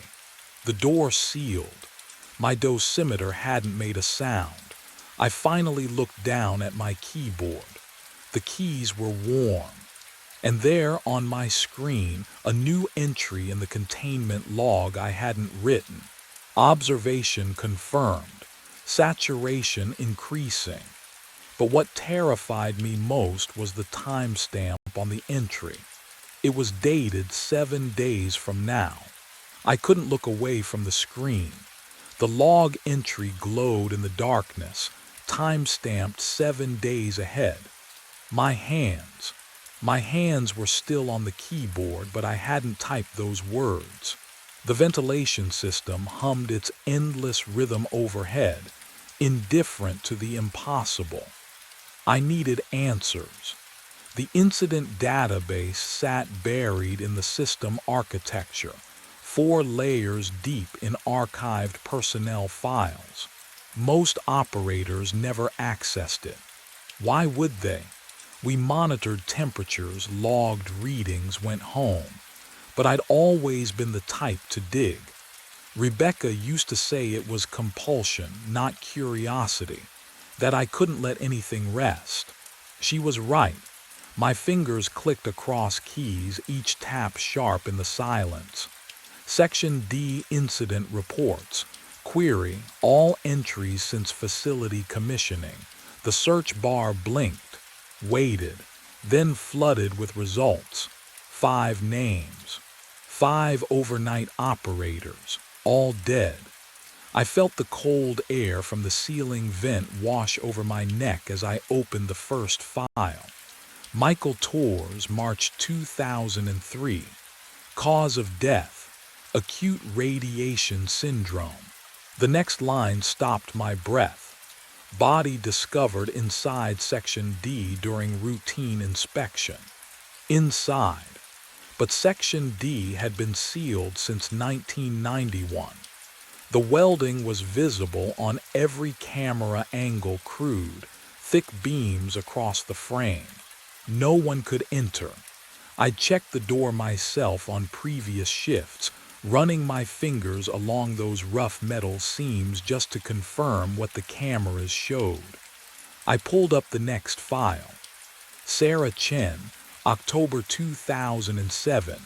Same cause. Same impossible location. Then Gregory Penske, 1998. David Ochoa, 2015. Jennifer Marlowe, 2023. Can you imagine finding that pattern? 5 people spanning 30 years, all dying the exact same way in a room no one could access. My coffee had gone cold in its stained mug. I didn't remember when I'd last sipped it. The screen's blue glow painted shadows across my hands as I scrolled deeper, searching for the origin point. There had to be something earlier. Some incident that explained why Section D was sealed in the first place. The file loaded slowly. as if the system itself hesitated to show me. March 14, 1991. Emergency Containment Protocol. Catastrophic coolant breach. And there, buried in the personnel casualty section, a name that made my dosimeter feel suddenly heavier on my belt. Dennis Kavar, technician, age 41, status, sealed during emergency response. The clinical language couldn't hide what that meant. They'd welded the door, with him inside. Lethal radiation exposure, the report confirmed. Extraction deemed impossible due to contamination levels. Time of containment, 4:17 a.m. 4:17. The exact timestamp of every alarm, every manifestation, every impossible door opening I'd watched on the archived footage. My hands were shaking now. I scrolled through Kavar's file, and the details emerged like something surfacing from deep water. He'd been conscious during the welding. Radio contact maintained for, oh God, 40 minutes after the seal. The logs included fragments of transmission, his voice degrading as the radiation cooked him from the inside. They'd listened to him die. I thought of the figure I'd seen, mechanical, precise, working at the console for exactly 8 minutes before vanishing. Was that him? Still working his shift, 3 decades later, unaware he was already dead. The break room's vending machine hummed suddenly to life behind me, its compressor clicking on. I jumped, heart hammering. Just machinery. Just the facility's endless background noise. But when I turned back to the screen, a new detail caught my eye. Kavar's personnel photo stared out from the file. A man with tired eyes and a slight smile. Someone who looked like he belonged on a night shift. Someone like me. And beneath the photo, a notation I'd missed before. Psychological profile flagged for obsessive tendencies and pattern recognition fixation. Rebecca's voice echoed in my memory. You can't let anything go, Keith. You'll chase it until it destroys you. The archive folder contained one more document. Audio file. Kavar's final transmission, timestamped 4:24 a.m., March 14, 1991. My cursor hovered over the play button. I knew I shouldn't listen. Knew that whatever obsession had killed 5 operators before me was already wrapping around my thoughts like wire. But my finger was already moving, already clicking, because that's what I do. That's what I've always done. The speaker crackled with static, and then I heard it. A voice. Rough, damaged, barely human anymore. And I realized with ice flooding my veins that I'd heard that voice before, just hours ago, warning me through the welded door, which meant whatever was happening in Section D hadn't started tonight. It had been waiting for me all along. I found Hank Bergstrom's number in the archived personnel files, scrawled in pencil beside a retirement date from 2012. My hand shook as I dialed. 3:42 a.m. Too late to call anyone. I called anyway. He answered on the first ring. You're calling about Section D. His voice crackled with static I couldn't explain. My phone was digital. Night shift operator, am I right? How did you? Because they always call. He exhaled, long and rattling. What's your name? Keith Randall. Keith. A pause. Request a transfer tomorrow. Don't ask questions, just do it. I need to know what happened to Dennis Kavar. The silence stretched so long I thought he'd hung up. Then, we welded him inside while he screamed. My coffee turned cold against my palm. Reactor went critical at 4:17 a.m. Cooling system failed. Someone had to manually override the failsafe from inside Section D. Hank's breathing grew uneven. Dennis, he volunteered, went in, stabilized it. Saved 200 lives, but the contamination, we couldn't open the door. Protocol, 1 life or 200. I tasted bile. We welded it shut while he begged us not to. Took 8 minutes to seal it properly. He was still conscious. Hank's voice cracked. Still talking to us over the radio. 40 minutes, Keith. 40 minutes before he went silent. 4:25 a.m. The ventilation hummed above me. Too loud, too regular. 5 operators since then, Hank whispered. Every single one started like you, curious, obsessive, couldn't leave it alone. Found them all inside Section D with radiation burns. Door still sealed. That's impossible. That's what they all said. I should have hung up. Should have walked to my supervisor's office right then. Instead, I asked, what did they see? Whatever it was, Hank's voice dissolved into static. They followed it inside. The monitor behind me flickered. 4:16 a.m. 1 minute until the door opened. The phone clattered from my hand at 4:17 a.m. On the monitor, the Section D door swung open. Smooth. Silent. The figure emerged in its radiation suit, moving with that mechanical precision I'd watched for 3 nights. It turned toward the camera, visor reflecting fluorescent light, then disappeared from frame. I stood. My chair scraped against linoleum. This time I'd see it myself, confirm it was real, that I wasn't losing my mind like Rebecca always said I would. The corridor stretched ahead, bathed in that sick fluorescent glow. My footsteps echoed too loud against concrete. The ventilation system hummed its constant note, but underneath, was that another sound? Metal groaning? I couldn't tell anymore. Section D's door waited at the corridor's end. 30 feet. 20. 10. I reached out, palm meeting cold steel. The welded seams felt crude under my fingertips. Thick ridges of metal fused 33 years ago while a man screamed on the other side. The door was sealed, completely sealed. No hinges that could move, no mechanism that could turn. Yet on the monitor I'd watched it open. My dosimeter hung silent at my hip. No radiation, no breach. The air smelled wrong, metallic, sharp. Like ozone after lightning strikes. Something made me turn. Down the corridor, through the control room window, I could see my station. The monitors glowed.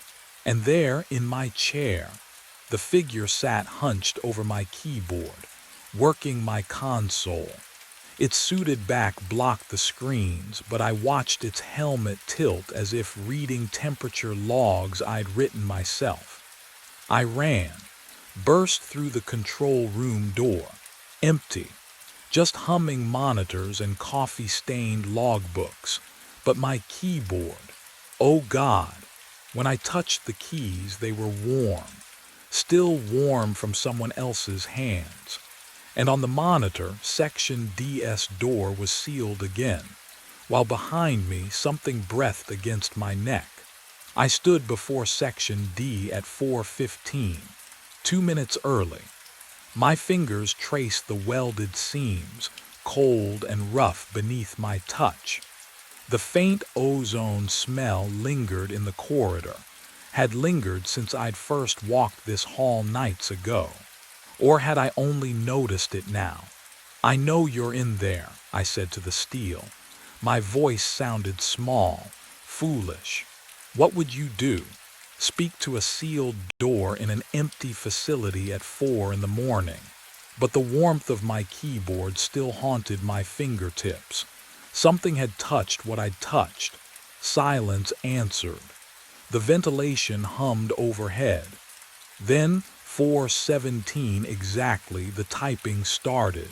Keys clicking, methodical, precise. The sound came through 6 inches of steel, through welded seams that hadn't moved in 33 years. Impossible. But I heard it. Each keystroke distinct, deliberate. I knocked 3 times. Sharp raps that sent vibration up my knuckles. The typing stopped. Don't. The voice scraped through the door like metal on bone, rough, damaged, as if the throat producing it had been ruined by screaming. Don't. Watch any more, my breath caught. Who? You're in the loop now, the voice rasped. Hallucination, contamination, 5 others. They came looking, opened the door, found nothing but radiation. The operators, I whispered. The 5 who died, seeking truth. A wet, rattling sound, laughter or sobbing, I couldn't tell. Please, stop watching. Every time you see, it gets stronger. I pressed my palm flat against the cold steel. Why does it happen? Silence stretched. Then quieter, desperate. Because you keep asking that question. The corridor lights flickered once, and behind me I heard my console keyboard begin to type, the keys depressed under invisible fingers. Click, click, click. I jerked back from my console, but the typing continued, steady, methodical. The screen filled with radiation exposure logs, my logs, data I'd never accessed. Stop, I whispered. The voice from Section D crawled through the steel again. You wanted to understand. Tell me. A sound like breathing through damaged tissue. March 14, 1991, 4:17 a.m. Containment breach. They sealed me. With the source. Particles bonded to consciousness. Observer-dependent decay. The words made no sense. And yet, every technician who watches strengthens the entanglement. You see me because I need to be seen. The observation itself completes the reaction. My hands trembled. The typing stopped. I fled to the archive terminal, pulling research papers buried in classified folders. Quantum entanglement. Schrödinger's observation collapse. Radiation-induced coherent states. The theory was there. Fringe physics from the 80s. Experiments abandoned because the math suggested consciousness could bind to radioactive decay patterns. If an observer died during exposure, could the observation itself become trapped? I glanced at my dosimeter. 0.03 microsieverts. Yesterday it read 0. The fluorescent lights buzzed overhead, but the pitch was wrong, half a tone too low. That uncanny hum burrowed into my skull. I hadn't entered Section D, hadn't touched the door. But the readings climbed anyway because watching was the contamination. Seeing was the exposure. I should have logged off. Should have walked to my car, driven until the sun rose, requested immediate transfer like Hank begged. Rebecca always said I couldn't let mysteries go, that my compulsions would destroy me. She was right. But can you imagine knowing something impossible is real and choosing to look away? My fingers opened the live camera feed. Section D corridor, 4:16 a.m. 1 minute until manifestation. I leaned closer to the screen and realized I'd already made my choice. 4:13 a.m. I killed the monitors. The break room door locked from inside, single deadbolt, flimsy but real. I dragged the vending machine across the entrance. It scraped linoleum with a sound like grinding teeth. My hands shook as I wedged a chair under the handle. No cameras in here. No screens. Can't watch if there's nothing to see.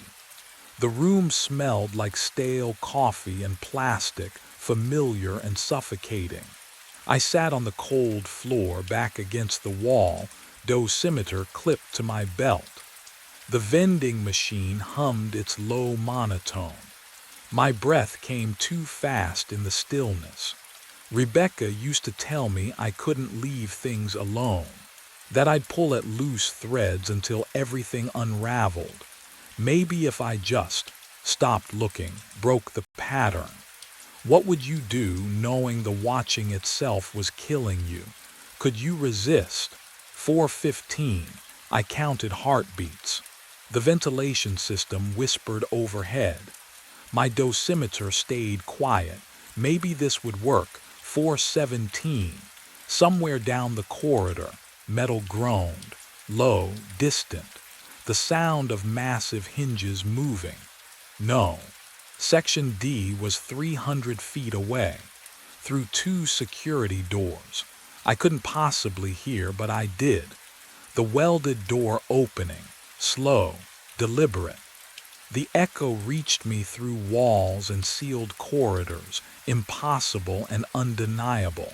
My dosimeter clicked, once, twice. Then the light appeared. Orange glow beneath the break room door. Wrong color, too warm. The kind of light that comes from burning isotopes, from contaminated air ionizing. It crept across the floor toward me like liquid. The metal sound came again, closer now, though that made no sense. Groaning, scraping, as if massive steel was moving just outside my thin door. Click, click, click, click. My dosimeter accelerated. The sound filled the tiny room. The smell hit next. Burning metal, sharp and chemical. Ozone like lightning striking concrete. And underneath, decay, organic, sweet and wrong. The vending machine lurched backward. Something pushed from the other side. The door swung open. He stood in the doorway. Radiation suit yellowed with age. The visor. Oh God, the visor was fogged from inside, condensation running down like tears. But there was no face behind it. Just darkness, just absence. The figure extended one gloved hand toward me. My dosimeter screamed, a single sustained shriek. The air tasted like copper, like the moment before your skin blisters. And I understood, finally, what the others had learned too late. They found me at dawn. Morning shift said I was lying outside Section D. My dosimeter screaming, maxed out. Burns covered my hands, my face. The kind of exposure that should have killed me. The door behind me stayed sealed, welded solid, untouched for 33 years. I woke 3 days later in a hospital room that reeked of antiseptic and something underneath. Something that smelled like ozone, like burning metal. The doctors asked what happened. I told them I didn't know. And I didn't, still don't. The last thing I remember, sitting in the break room at 4:13. Then nothing. A hole where 2 hours should be. They showed me the burns, the radiation signature. Told me I was lucky. I nodded, didn't feel lucky. Management offered the desk job 6 weeks later after the skin grafts healed. Daytime hours. Climate-controlled office. No monitoring stations. No overnight shifts. I accepted. What else could I do? Can you imagine trying to explain what I half remembered? What I thought I'd seen? They'd already decided. Equipment malfunction. accidental exposure, case closed. I filed reports, attended meetings, went home to an empty apartment every night at 5:30. For 6 months, I almost convinced myself I'd imagined it all. Then Martinez started the overnight shift.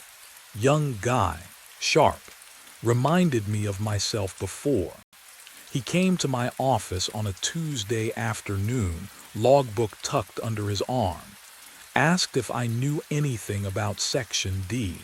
My coffee went cold in my hands. He'd logged alarms at 4:17 a.m., checked the cameras, seen something that didn't make sense. I opened my mouth to warn him, then stopped, because I understood finally. Hank had warned me. I hadn't listened. Now Martinez stood there, curiosity bright in his eyes, asking questions I'd asked. The pattern didn't break. It just found someone new to carry it forward. Dirt filled my mouth when I woke. I spat, tasted grit and iron. The concrete was cold beneath my cheek, rough against my skin. I tried to move, couldn't. Something held me tight around my chest. My harness, clipped to what? I blinked into darkness, vision swimming. The carabiner was locked to a safety ring bolted into the turbine foundation. When had I done that? I couldn't remember clipping in. Couldn't remember lying down. The wind howled across the Iowa flatland, cutting through my work jacket like it wasn't even there. 2 a.m. cold, October cold, the kind that makes your bones ache. I sat up slowly. My hands, oh God, my hands were shaking. Not from the cold, from something else. Something that sat in my chest like a stone, heavy and wrong. I looked down at my palms. They were pale in the darkness, trembling so hard I had to clench them into fists. The wind turbine loomed above me. Turbine 7. White paint glowing faint in the moonlight, tower stretching 200 feet into the black sky. The blades weren't turning. Silent, still. And then I remembered falling. The memory hit me like a fist. My boots slipping on the platform edge. The rail too far away. My fingers grasping at empty air. The ground rushing up, not down, because when you fall everything inverts, and the impact that should have, my radio crackled, static hiss, then a voice. Nina's voice, my supervisor, tinny and distant through the speaker, clipped to my shoulder. Owen, we need you at Turbine 7. Emergency repair. Generators offline. Winds picking up. Can you get up there tonight? Tonight. I stared at the radio. My throat was dry. I tried to speak, but nothing came out at first, just a croak.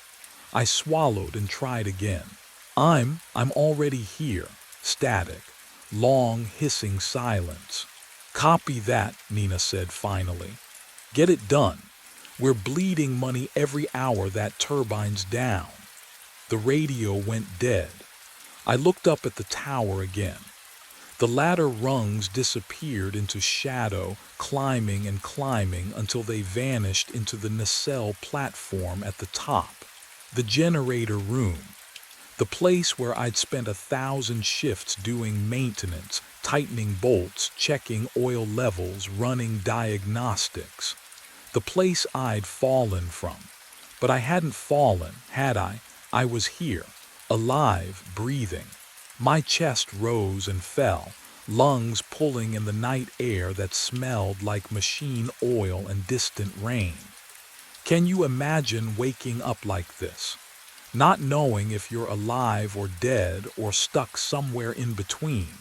The wind shifted, and I swear it sounded like breathing.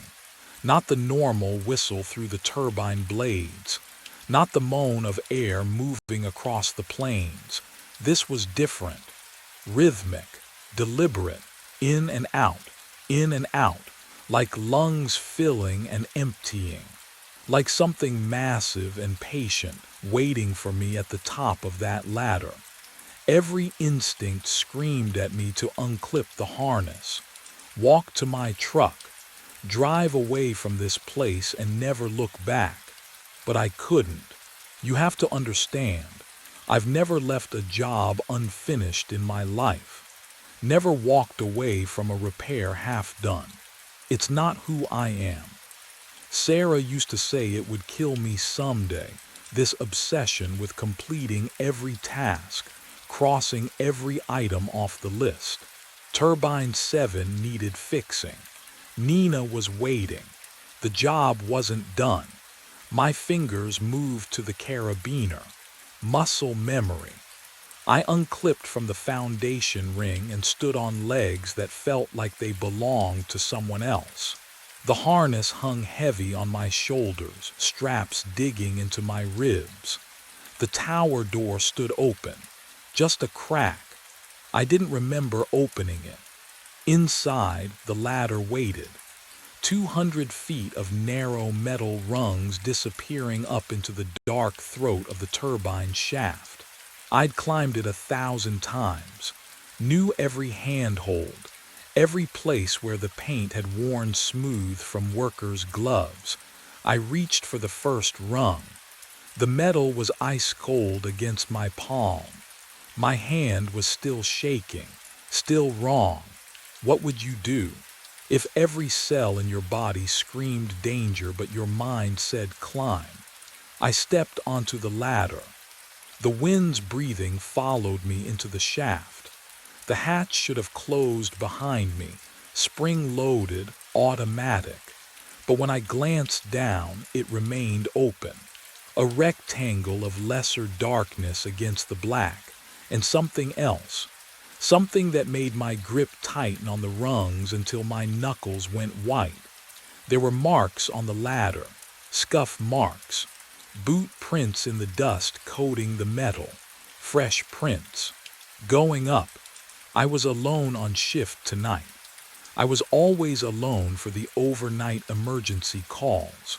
That's why they called me. Owen Trace, the guy who'd climb in any weather, fix anything, never complain about the isolation or the hours. So whose boots had left those marks? The ladder groaned under my weight. Or maybe it was the tower itself, metal expanding and contracting in the cold. 200 feet of steel shifting infinitesimally, singing its quiet song. I climbed. One rung, another. The shaft walls pressed close on all sides, barely wider than my shoulders. My breath echoed. My heartbeat thundered in my ears. Somewhere above, in the nacelle at the top of this ladder, something was waiting. I didn't know what, but I was going to find out. The rungs bite into my palms. Cold.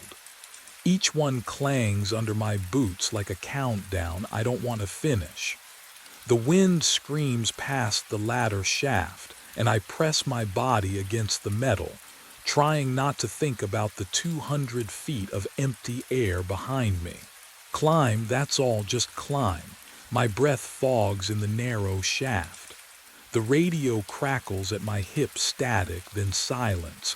I keep moving. One rung, another. My arms shake. But I've always been good at finishing what I start. The nacelle hatch groans open under my weight. Inside, the generator room is smaller than I remember. Cramped. The smell hits me first. Stale air, metal tang, something lived in. And there, against the wall, a sleeping bag, unrolled. Water bottles lined up like soldiers. A spiral notebook resting on top. I crouch beside it. My knees protest. The handwriting inside is mine. Oh God, can you imagine that? Seeing your own words in a book you've never written. The dates stretch back 4 months. Daily entries, observations, routines, wind speeds, repair logs, all in my writing getting shakier as the pages turn. The last entry is tonight's date. Tonight I climb turbine 7. My pulse hammers in my ears.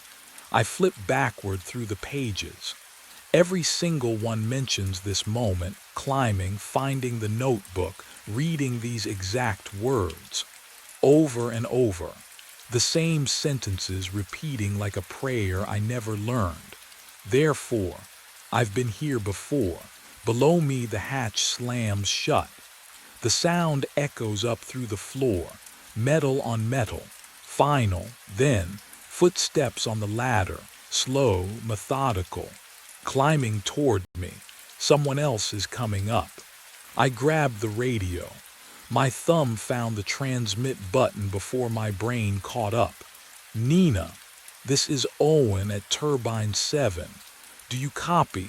Static hissed back at me. That white noise crackle that sounds almost like voices if you listen long enough. I waited. 10 seconds, 20. The footsteps on the ladder grew louder, methodical, one rung at a time. Nina, please, I need. Nothing. I switched channels. Vince. Vince, you there?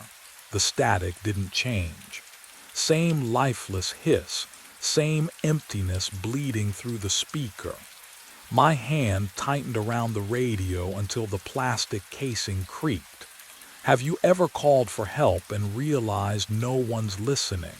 That the void doesn't even bother to answer? Anyone, please. The footsteps stopped. I held my breath, listened.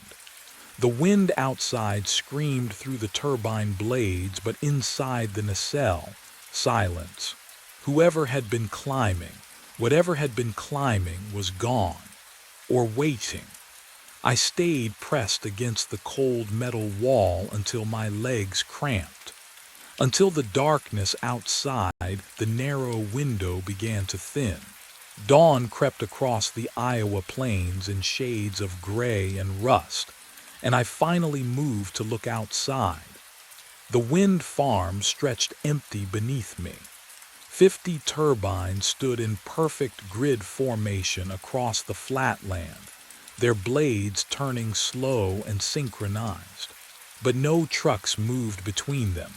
No workers, no lights in the distant office trailer. The parking lot sat 200 feet below. Gravel, oil stains. My truck was gone. I pulled out my phone. The screen glowed harsh against my face, and the numbers there made my stomach drop. 2:03 a.m. The same time I'd woken at the turbine base. The same time on every page of that notebook. My phone had been showing 2 a.m. for how long? Hours. I'd watched the sun rise, but the clock, it had never moved forward at all. I had to get out. The ladder rungs bit cold through my gloves as I descended, 200 feet of vertical metal trembling with every gust. Each handhold echoed up the shaft, a hollow, rhythmic clanging that made my teeth ache. The wind howled outside the tower, but inside I could hear my own breathing bouncing off steel walls. Down, just keep going down. My boots found the rhythm, hand, foot, hand, foot. The darkness below felt safer than the nacelle above with its impossible notebook and frozen clocks. Whatever was happening up there, I needed ground beneath me, solid earth. Real. Then I heard it, footsteps climbing up. I froze, one hand locked on a rung, vertigo pulling at my gut. The sound grew louder, steady, mechanical, exhausted. Someone was ascending toward me through the shaft. Hello, my voice cracked. Vince, Nina. No answer, just the footsteps. Closer now. The beam of a headlamp cut through the darkness below. I squinted against the glare, trying to see past it. A figure emerged from the shadows, climbing with the slow determination of someone who'd made this journey 1,000 times. The light hit his face. My face. What would you do? Would you scream? Run? I couldn't move, couldn't breathe. He looked. Wrong, hollow-eyed, skin too pale like something drained of color. His work jacket hung loose on his frame. My frame. And his hands gripped the rungs with a tremor I recognized from my own exhausted nights. He climbed past me without a word, without even a glance, his breath coming in shallow gasps that didn't match the rhythm of his movements. Too fast. He was breathing too fast for someone climbing so slowly. I pressed myself against the ladder, metal biting into my ribs. He continued up toward the nacelle. I followed. What else could I do? The questions burned hotter than my fear. Inside the nacelle, he moved straight to the notebook, flipped it open with shaking hands, and began to write. I crept closer, reading over his shoulder in the dim glow of his headlamp. The words appeared in my handwriting. I saw myself today. He paused, pen hovering. I am not alone in the loop. I stepped back from the duplicate, the cold metal wall biting through my shirt. The figure kept writing, pen scratching paper in steady rhythm, not acknowledging me at all. My breath came shallow, fast. The nacelle air smelled wrong, metallic and stale, like old copper. Then I heard it. Another set of footsteps on the ladder below. The hatch groaned open. Someone else climbed into the cramped space, and the temperature seemed to drop 10 degrees. He wore my face, my work jacket, but his eyes, hollow, empty. He moved to the far corner, sank down against the wall, and went still, catatonic, staring at nothing. I pressed myself tighter against the generator housing. Hey, can you? He didn't blink. The wind outside howled, and the whole nacelle vibrated with a low-frequency hum that rattled my teeth. I could feel it in my chest, that awful thrumming like the turbine itself was breathing. More footsteps. A third version of me appeared through the hatch, frantic energy radiating off him.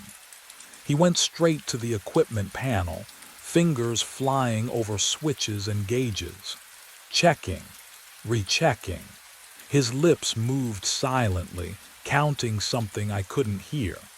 Sweat darkened his collar despite the freezing air. Then a fourth. This one climbed onto the exterior platform. I watched through the small window as he stood at the railing, 200 feet above the ground, and stared down into the darkness. Just standing there. The wind whipped his hair. He didn't move. None of them looked at me. How many times have I climbed this tower? How many versions of myself are trapped here, repeating the same motions, unaware of each other? Or worse, fully aware. Can you imagine waking up and discovering you're not even the first copy? My hands trembled. I counted them again. One writing, one catatonic, one checking equipment, one outside, 4 of me. But the hatch was opening again. I couldn't stay. Not with 5 versions of myself crowding the nacelle, not with the hatch opening again below. I grabbed the ladder and descended into the gray light of dawn. The rungs were cold, ice cold though it wasn't winter. My palms stuck to the metal as I climbed down, and the wind howled through the lattice framework of the tower like something trying to get in. Or out. 200 feet is a long way to descend when you're shaking. Each step echoed up and down the shaft. My breathing sounded too loud in my ears. At 100 feet I paused. My hands ached. Below, the concrete pad at the turbine base materialized through the grayness. The parking lot beyond sat empty. No trucks, No other workers, just endless flatland stretching to the horizon. 50 feet, 20, 10. My boots hit concrete. I stepped away from the ladder and looked around, searching for what? Evidence.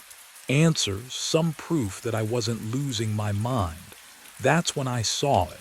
The stain on the concrete, dark, rust brown, too large to be oil. It pooled near the tower base, spattered in a pattern I recognized from safety videos. Impact spray. Blood next to it. Oh God. Next to it sat a cracked safety helmet. Yellow, my company's logo on the side. And beside that, a single work glove, palm up, fingers curled. I crouched down. My knees wouldn't hold me. The glove, the memory surfaced like something drowning coming up for air. 4 months ago. The dispatch call crackling through my radio at 2 in the morning. Emergency repair, turbine 7, generator fault. I remembered climbing, exhausted from a double shift. Nina's voice urging me to hurry before the system failed completely. I remembered the nacelle hatch, the tools scattered, the loose bolt on the generator housing that I reached for without clipping my safety line first. Just 1 second, one careless second, the bolt turned. The platform edge was closer than I thought. My boot slipped on the grated metal. I grabbed for the railing, missed. The wind screamed past my ears. 200 feet. The ground rushed up and I couldn't even scream because the air ripped the sound from my throat. The impact, I never felt the impact. Can you imagine that? Remembering your own death, I stared at the blood, at the helmet, at the glove that still bore the outline of my hand. I never survived the fall. Above me, metal groaned. I looked up at turbine 7 and there, standing at the edge of the nacelle platform 200 feet above, was another version of myself, staring down at the exact spot where I knelt. The world blinked. One moment I stood staring at my own blood dried into concrete. The next, darkness folded in on itself. My stomach lurched sideways. When vision returned, the stains were gone. Fresh gravel, clean concrete. The helmet and glove vanished. 2 a.m. again. I stumbled backward, tasting copper on my tongue. The wind carried that wrong smell, ozone mixed with rust. Around me, shadows moved. I wasn't alone anymore.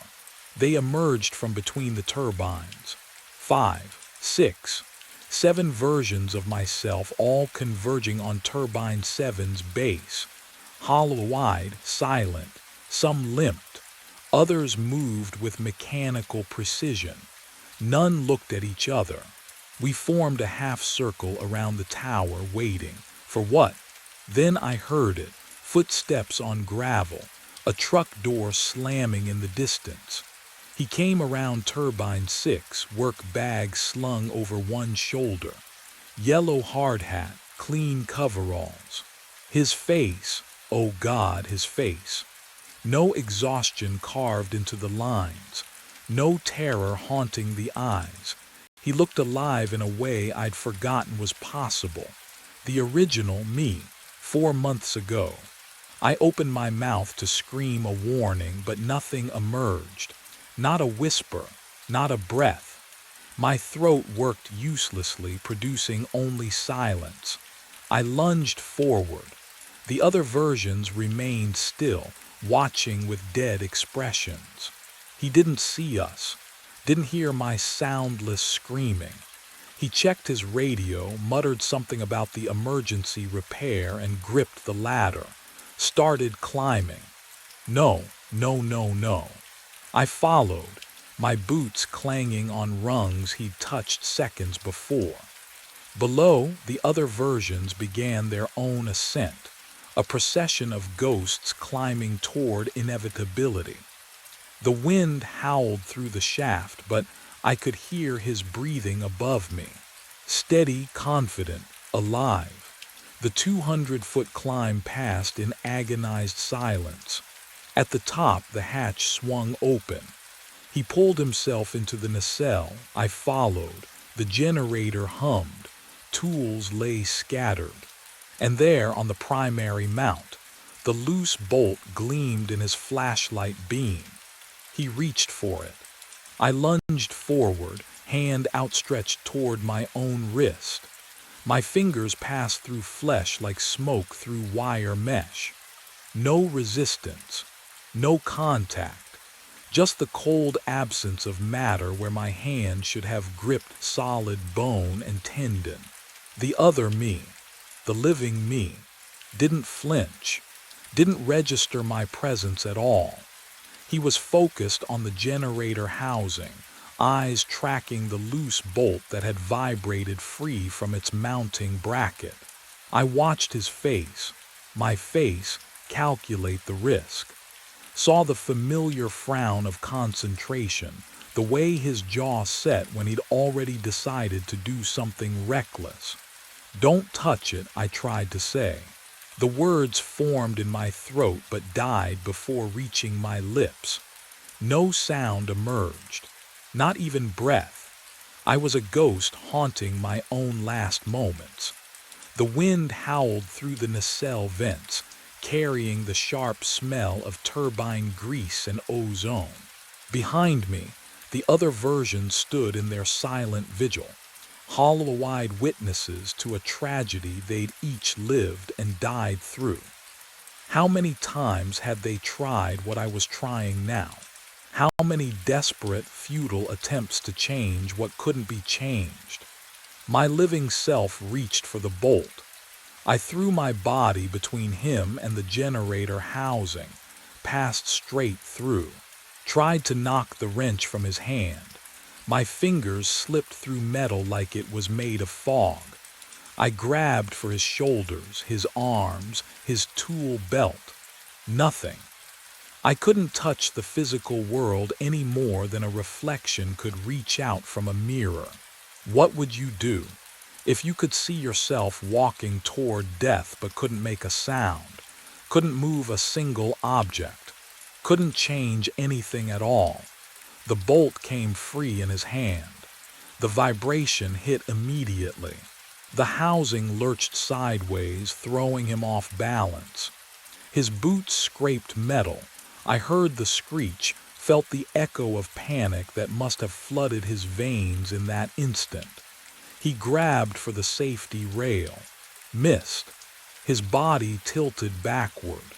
Legs kicked empty air. The wrench tumbled from his fingers, clattering against the platform grating. Time stretched and compressed simultaneously, the way it does in nightmares when you're falling and can't wake up. He dropped through the open hatchway. The impact, oh, God. I felt it in my own chest. Not a memory, not an echo. The actual sensation of concrete slamming into ribs, vertebrae compressing, skull fracturing against the turbine base 200 feet below. Every bone breaking in sympathetic harmony across whatever thin membrane separated my existence from his. I collapsed to my knees, gasping. The nacelle spun around me. The other versions remained motionless, watching with expressions I finally understood. Not indifference, exhaustion.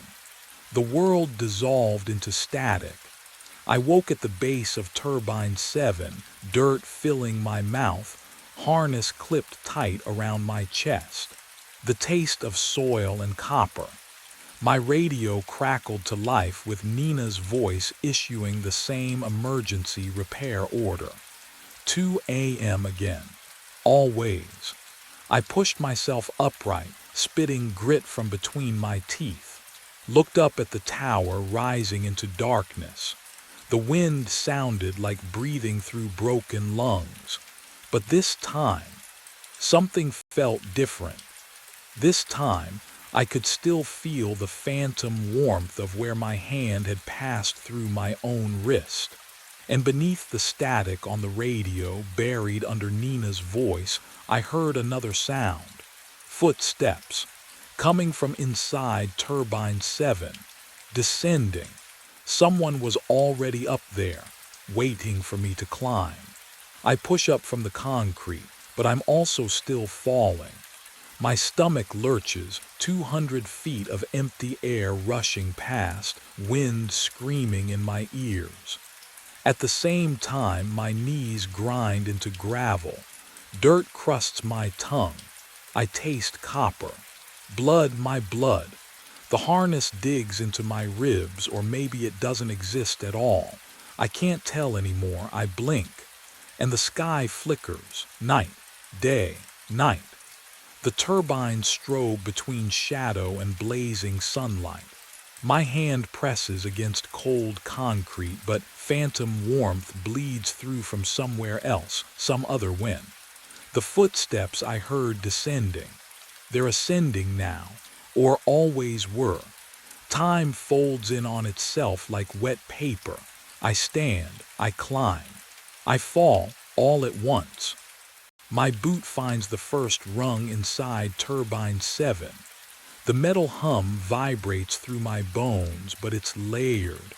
Dozens of identical vibrations stacked atop each other, slightly out of sync. I hear my own breathing echo down the shaft, except it's not an echo. It's me climbing below me, above me, beside me in moments that haven't happened yet or already passed. The hatch opens. I'm in the nacelle. Oh, God, they're everywhere. Versions of myself fill every inch of space, overlapping like double-exposed photographs. Some crouch in corners. Others claw at the walls. One stands at the platform edge, teetering. Their mouths stretch wide, screaming, but no sound emerges. Just the hollow whistle of wind through broken teeth. I try to speak. My jaw moves. Nothing. We are all screaming silently. The sleeping bag materializes and vanishes. The notebook flips open, pages covered in handwriting that shifts between ink and blood. My handwriting, except whose hand actually wrote it? Which version of me? Which loop? I can't remember falling anymore, or maybe I never stopped. I stopped screaming. The other versions of me, they flicker, fade, dissolve into the cold metal walls. My breath steadies. The nacelle smells like oil and rust and something older, time itself maybe gone stale. I can feel the floor beneath my boots again, solid, real enough. I tried fighting this for so long, tried understanding it, tried escaping. But what would you do when the only way forward is to stop running backward? I kneel beside the sleeping bag and smooth out the wrinkles. My hands remember the motions. I line up the water bottles against the wall, labels facing out, the way I always did during maintenance shifts. The notebook sits open, pages covered in my handwriting, frantic at first, then measured, then accepting. I pick up the pen. Daily observations I write, schedules, routines.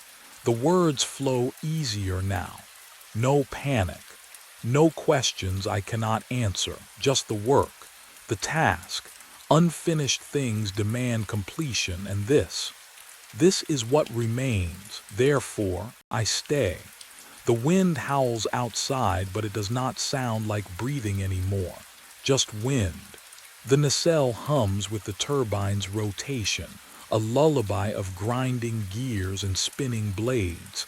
I cap the pen, set it down beside the notebook. Below me, a metallic clang echoes up the shaft. The hatch, footsteps on the ladder, slow, exhausted. Climbing, I stand, smooth my jacket. My hands are steady now, strange how calm feels heavier than fear. I face the entry point and wait. Someone is coming. Someone who needs to see that he is not alone. The loop continues, and I am finally home. I heard my full name at 2:47 in the morning. Not Kyle, not Hey Man, Kyle Andrew Mercer, whispered through the monitors like someone stood inches from microphone 3. I froze. My coffee had gone cold hours ago, and the booth smelled like stale air and circuit boards. Studio B sprawled beyond the glass, empty. Every shadow exactly where it should be. I rewound the feed. My fingers felt numb on the mixing board, that particular cold that comes from being awake too long in a room without windows. The waveform spiked at 2:47. I isolated the audio and hit play. Kyle Andrew Mercer. The voice was barely there. A breath shaped into syllables, but it knew my name, my full name. I leaned closer to the monitors, and the hum of the equipment seemed louder than it should be, vibrating against my sternum. I played it again. Kyle Andrew Mercer, 1422 Ashland Avenue, apartment 7, my address. The room tilted. I gripped the edge of the desk. Who would know that? I'd worked here for 3 months, never mentioned where I lived. Ray barely knew my last name. The overnight shifts were supposed to be simple. Monitor the automated recordings, log any glitches, go home at dawn. I rewound further. Found another spike at 2:38. Colleen. Your mother's name is Colleen. What would you do? Hearing something that shouldn't exist, something that knows you in a way nothing should. My hands started shaking. Not a tremble. A full shake that made the mouse click twice when I tried to save the file. I saved it anyway. The timestamp burned on the screen. 2:47 a.m. and Studio B remained empty. Or at least I couldn't see anyone there. But when I looked at microphone 3, I swear the shadows around it seemed darker than before. I tore through the studio office like a man possessed. Filing cabinets lined the back wall, gray metal doors hanging open as I yanked drawer after drawer. The fluorescent light above me buzzed with a frequency that made my teeth ache. Dust spiraled through the stale air. Each folder I touched left grime on my fingertips. Ray kept records. He had to.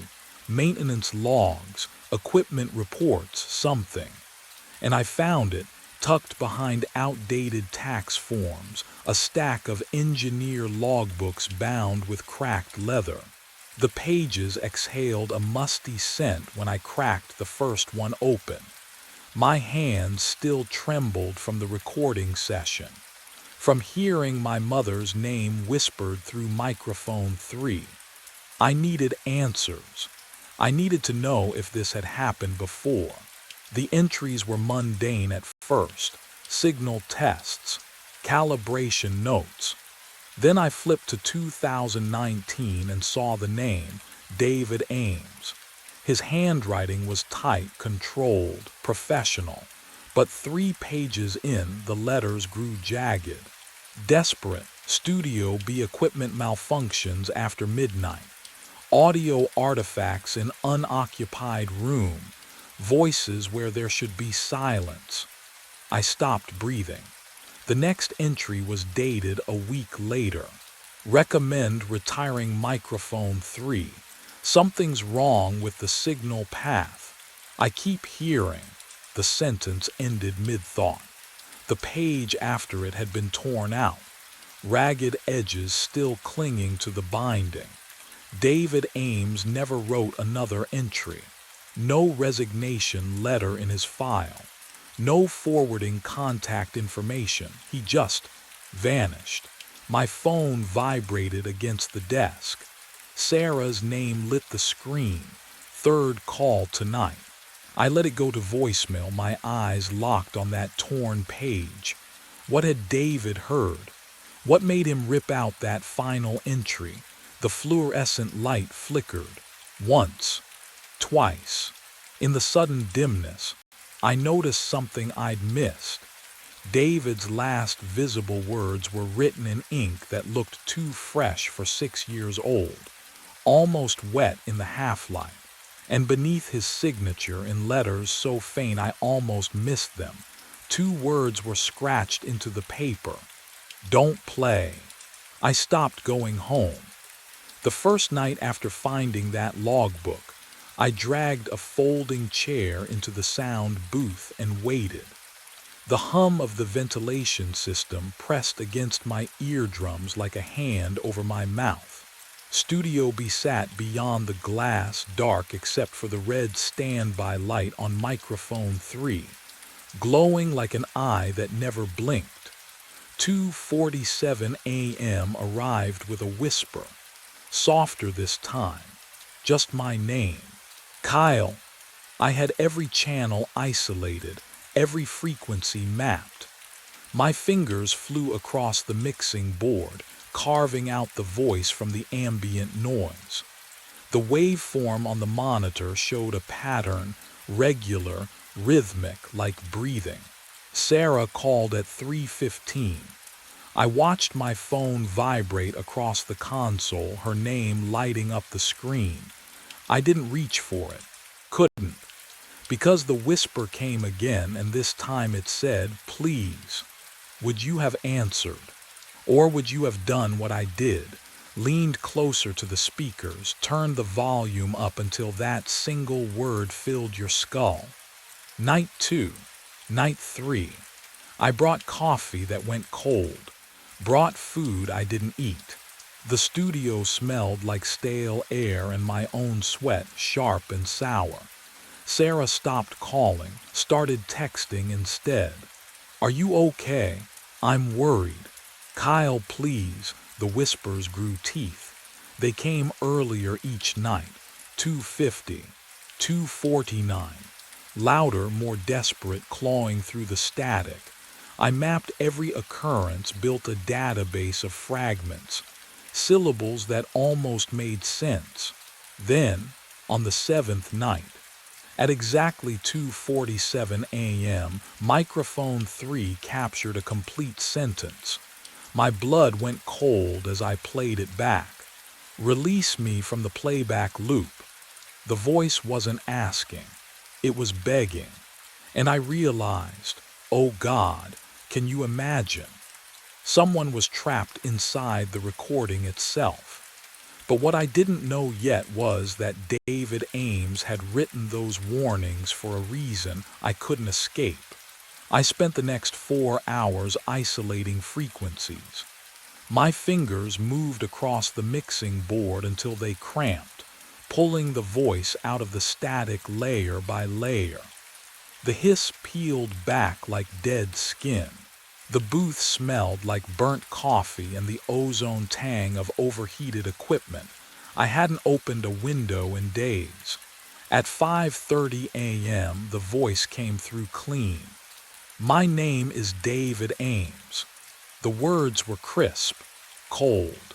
"If you're hearing this, you've gone too far already." I froze. The voice that had been whispering my name for 7 nights now spoke in full sentences, clear as someone sitting beside me in the dark. I was working overnight in 2019. Session glitch at 2:47 a.m. I tried to fix it. A pause. Static breathed underneath. I looped my own voice into microphone 3. Didn't realize what I'd done until the audio distorted. Screaming erupted through my headphones. I ripped them off, but the voice continued through the monitor speakers. Trapped inside the playback. 6 years, Kyle. 6 years of cycling through the same moment. Over and over, "You have to release me." My hands shook. He knew my name. Of course he did. He'd been whispering it all week. But hearing it now in this calm, desperate plea, play the file at 2:47 a.m., route it through the main speakers. That's the only way out. The recording ended. Silence pressed against my eardrums like water. I sat there, staring at the waveform on the screen, watching it pulse with each breath I took. Could a consciousness really be trapped inside a sound file? What would you do if someone begged you for help from inside a machine? I should have walked away. Called Ray, called Sarah, hell, called anyone. But I didn't. Something in David's voice hooked into my chest, a loneliness that mirrored my own. I thought about him cycling through that same instant for 6 years while the world moved on without him, while people forgot, while his warnings in the logbook gathered dust. I queued the file for 2:47 a.m. The timestamp glowed green on my monitor. 20 hours and 17 minutes until playback. I leaned back in my chair and the leather creaked in a way that sounded almost wrong, too wet, too organic. My phone buzzed. Sarah's name lit the screen. I let it go to voicemail. Outside, dawn crept through the parking lot, but I didn't leave. I couldn't. The file sat there in the queue, waiting. David Ames waited inside it, counting down the seconds until I freed him. I just had to press play. But something about the way the booth smelled now, like copper beneath the coffee, made me wonder if freedom was really what waited at 2:47. The clock reads 2:46. My finger hovers over the play button. 20 hours of waiting collapse into 60 seconds. The booth smells like stale coffee and ozone, something electric beneath the familiar. I can hear my own breathing through the headphones, too loud, too fast. 2:47, I hit play. The speakers erupt. Not David's voice, mine screaming, begging. Words I never spoke tearing through the air. Please, no, please, God, someone help me. I've been here for years. I can't get out. I can't. My throat is dry. I'm not speaking, but that's my voice, my exact inflection, the way I swallow between words. The mixing board vibrates under my palms. The overhead lights flicker. Studio BS soundproof door rattles in its frame like something is trying to escape or get in. Can you imagine hearing yourself beg for mercy when your mouth is shut? The monitors flash white. One by one they blow out with wet pops that smell like burning plastic. Smoke curls from the center screen. Silence. Total. Absolute. The kind of quiet that presses against your eardrums. Then, footsteps. Soft. Deliberate. Coming from inside Studio B, I press my face against the booth window. The glass is ice cold despite the summer heat. Through the dim emergency lighting, I see a figure standing at microphone 3. Same height as me, same build. The air around it shimmers like heat waves over asphalt. My hand finds the window. Breath fogs the glass. The figure turns. Oh, it's wearing my face. It started walking toward me. Each footstep echoed through Studio B. Deliberate, measured, like someone remembering how legs worked. The burnt plastic smell still clung to the air, mixing with something else now, something metallic and sharp that coated the back of my throat. I should have moved, run, locked the door. I couldn't. My muscles had turned to stone, every nerve ending screaming contradictions at my brain. That was my face crossing the studio floor. My gait, my height. The way my left shoulder dipped slightly when I walked. A habit from years of hunching over mixing boards. The double reached the booth window. It stopped inches from the glass, head tilted at an angle that felt wrong. Too far, too curious. Like it was studying me, learning me. I watched its chest rise and fall, breathing in perfect sync with mine. When I exhaled, it exhaled. When my heart hammered against my ribs, I swear I could see its pulse jump in its throat. Then it raised its right hand, pressed it flat against the glass. The cold hit me first, a shock of winter air that shouldn't exist in the temperature-controlled booth. I looked down at my own right hand, still gripping the edge of the mixing board, knuckles white. But on the glass, oh God, on the glass, a handprint appeared on my side. Perfect, aligned exactly with the double's palm, moisture beading at the edges. The whorls of fingerprints I'd know anywhere because I'd seen them every day of my 28 years. I hadn't moved my hand. The realization crawled up my spine like ice water. Have you ever felt your body betray you? Felt yourself somewhere you shouldn't be? I was looking through the glass, but I wasn't on the right side anymore. Somehow, impossibly, I was inside, trapped in the audio system, the playback loop, the recording that had screamed my future in my own voice. The double was free. And then, the door handle turned, metal grinding against metal. The booth door, the one I'd locked hours ago, swung open on hinges that suddenly refused to squeak.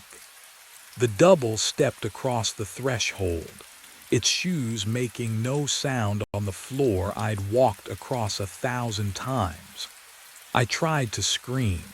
My mouth opened, my lungs pushed air. Nothing came out but silence. My mouth opens. No sound. I try again. Nothing. Not even breath because I don't have lungs anymore. Just awareness. Formless. Trapped inside the hum of circuits and copper wire. The booth smells like burning ozone, sharp and chemical, like the air after lightning strikes too close. The double, my double, stands 3 feet away.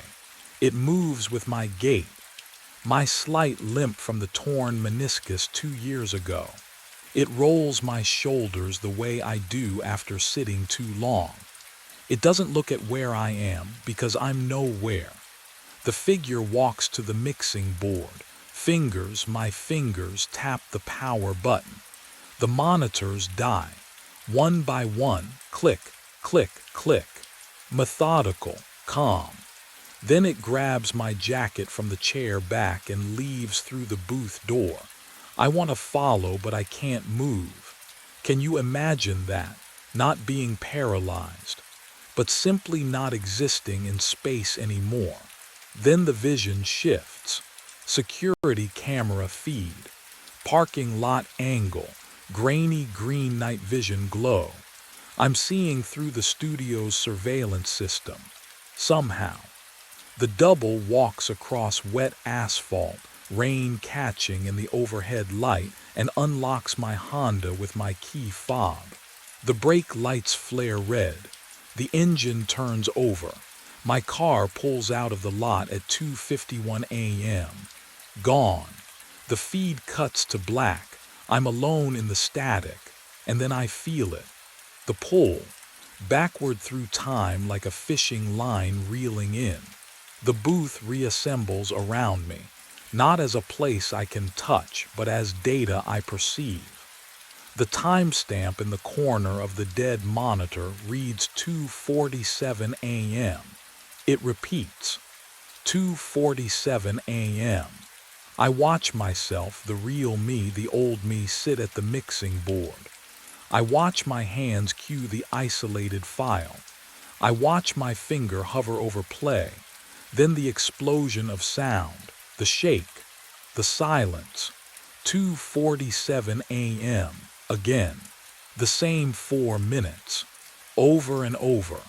I'm caught in the playback loop, experiencing my own displacement on infinite repeat, and the worst part is that I remember every single cycle. They don't overwrite each other. They stack, layer upon layer of the same terror. How long has it been? Hours, days. I try to surface, to push against the current. Something gives. I feel pressure, not physical, but vibrational, frequency-based. I force myself toward the microphone input.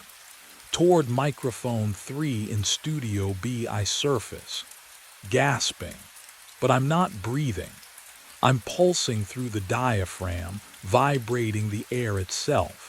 And for one brief second I exist as sound instead of silence. Then the loop catches me again and drags me back under. But I'd felt it. The edge. The possibility of reaching whoever comes next. The question was whether they'd listen, or whether they'd make the same mistake I did. I focused everything I had on microphone 3. The connection felt like threading a needle in the dark. My consciousness, if I could still call it that, compressed into a single point. A whisper, a breath. I pushed myself toward the cold metal mesh of the microphone in Studio B, feeling the electrical hum beneath its surface. My voice crackled through, static first, then words. Kyle Mercer. It came out wrong. Hollow. Like air escaping from something already dead. I tried again. 1503 Brennan Street. The words scattered across the frequency spectrum. I had to hold them together, keep them coherent. But the loops made it difficult. Time folded back on itself every few minutes, and each cycle took something from me. A memory, a sensation, pieces I couldn't afford to lose. Mother's maiden name, C. Caldwell. My voice trembled through the speakers. Would anyone hear? Would they believe? Can you imagine losing yourself one word at a time? I repeated the information. Address, mother's maiden name, my employee ID number, anything to prove I was real, that I existed. That Kyle Mercer wasn't the man who drove home in my car, but something felt off. The studio air tasted metallic through the audio sensors, wrong, like copper pennies dissolving on a tongue I no longer had. And my memories, they weren't sitting right anymore. David Ames, the logbook entry, the warnings he left behind. Wait, I surfaced again at 2:47, whispered my name, my address. The loop reset. I tried to remember David Ames's handwriting in that logbook. The date, 2019, 6 years ago. But the memory shifted when I touched it. David Ames hadn't written those warnings as an engineer documenting strange sounds. The handwriting was too desperate, too fragmented, just like mine would be now if I still had hands to write with. Oh, no, David Ames hadn't quit. David Ames had been trapped here, before me, inside this same loop. And if he'd been here since 2019, then who had he replaced? The realization tore through me like feedback screaming through blown speakers. This wasn't a 6-year-old glitch. The loop was older. How much older? How many voices were cycling through Studio B right now? All of us whispering our names into the void, hoping someone would listen. The footsteps were different. I'd looped through 2:47 a.m. so many times that I knew the rhythm of silence. How the air conditioning cycled, how the walls settled. But this was new, heavier, purposeful. Someone had arrived. Hope surged through my fragmented consciousness like electricity through dead wires. I pushed toward microphone 3, dragging myself through the audio system circuitry. The metal casing hummed cold beneath what used to be my awareness. I could taste copper, smell old dust trapped in foam padding. When you exist as pure sound, you feel everything the equipment feels. The door to Studio B opened. Sneakers squeaked against tile. A woman's voice, young, muttered something about the thermostat. I heard the rustle of a jacket being removed, the hollow thunk of a coffee mug on the mixing board. She sat down in my chair. I gathered every scrap of myself and whispered her name through the diaphragm. Maya, the chair creaked. She'd heard something. I knew that pause, the head tilt, the breath held, the finger hovering over the rewind button. I'd done it myself, hadn't I? How long ago? Days, years? Hello, she called out. I pushed harder. Maya Foster, help. Her fingers flew across the keyboard. She was isolating the frequency, pulling me out of the ambient noise. What would you do if you heard your name spoken by empty air? Would you run? Or would curiosity anchor you to that chair? She didn't run. I watched through the glass, or I remembered watching, or I hallucinated watching as she scrolled through waveforms. Her eyes narrowed. She played the segment back. My voice emerged from the speakers, clearer now, desperate. Don't play the file. But she was already searching, already finding it. The isolated recording with my consciousness trapped inside. Her mouse cursor hovered over the play button. 2:46 a.m. glowed on the clock. 1 minute left. She clicked load. She clicks play. The sound erupts. My voice, my scream, my desperate plea broadcast through speakers at maximum volume. I feel it. Oh God, I feel the pull. Like hooks buried in my chest, dragging me forward through layers of static and digital haze. The booth temperature drops, freezing. My consciousness stretches between 2 points, here in the endless loop, and there in Studio B where Maya sits frozen, headphones askew. But something's wrong. The pull intensifies, splitting me wider, thinner. I'm not moving toward freedom. I'm expanding. And Maya, she gasps, gripping the desk as her breath fogs the air. Her eyes widen. She hears it now, not just my voice, but all of us. David Ames whispering coordinates. Someone older, fragmented, begging in a language I don't recognize. We're a chorus of the trapped, humming through copper wires and circuit boards. The clock resets. 2:47 a.m. Can you imagine what that feels like? To fracture into sound itself. Maya stumbles backward, but she doesn't leave. She just stares at microphone 3, listening. Somewhere beyond these walls, my doppelganger wakes in my bed, my apartment, my life, Sarah's warmth beside him. He'll brush his teeth with my toothbrush, drive my car, live, and I'll surface again next week, next month, whispering names to the next curious engineer who works the graveyard shift. Studio B hums, the loop tightens. We wait in the frequency between silence and sound, trapped in the 2:47 that never ends. The light appeared where no light should be. I pressed the cold binoculars against my face, hands trembling despite the calm I tried to project. 7,200 feet up in Pinnacle Watch, surrounded by nothing but wind and pine and someone. Something was burning below in the unmapped valley. No permits issued. I checked twice. My breath fogged the glass. I lowered the binoculars and reached for the radio, the static crackling to life before I even pressed the button. Base, this is Pinnacle, you copy. The response came after 3 seconds too long. Dale's voice, familiar but stretched thin across the distance.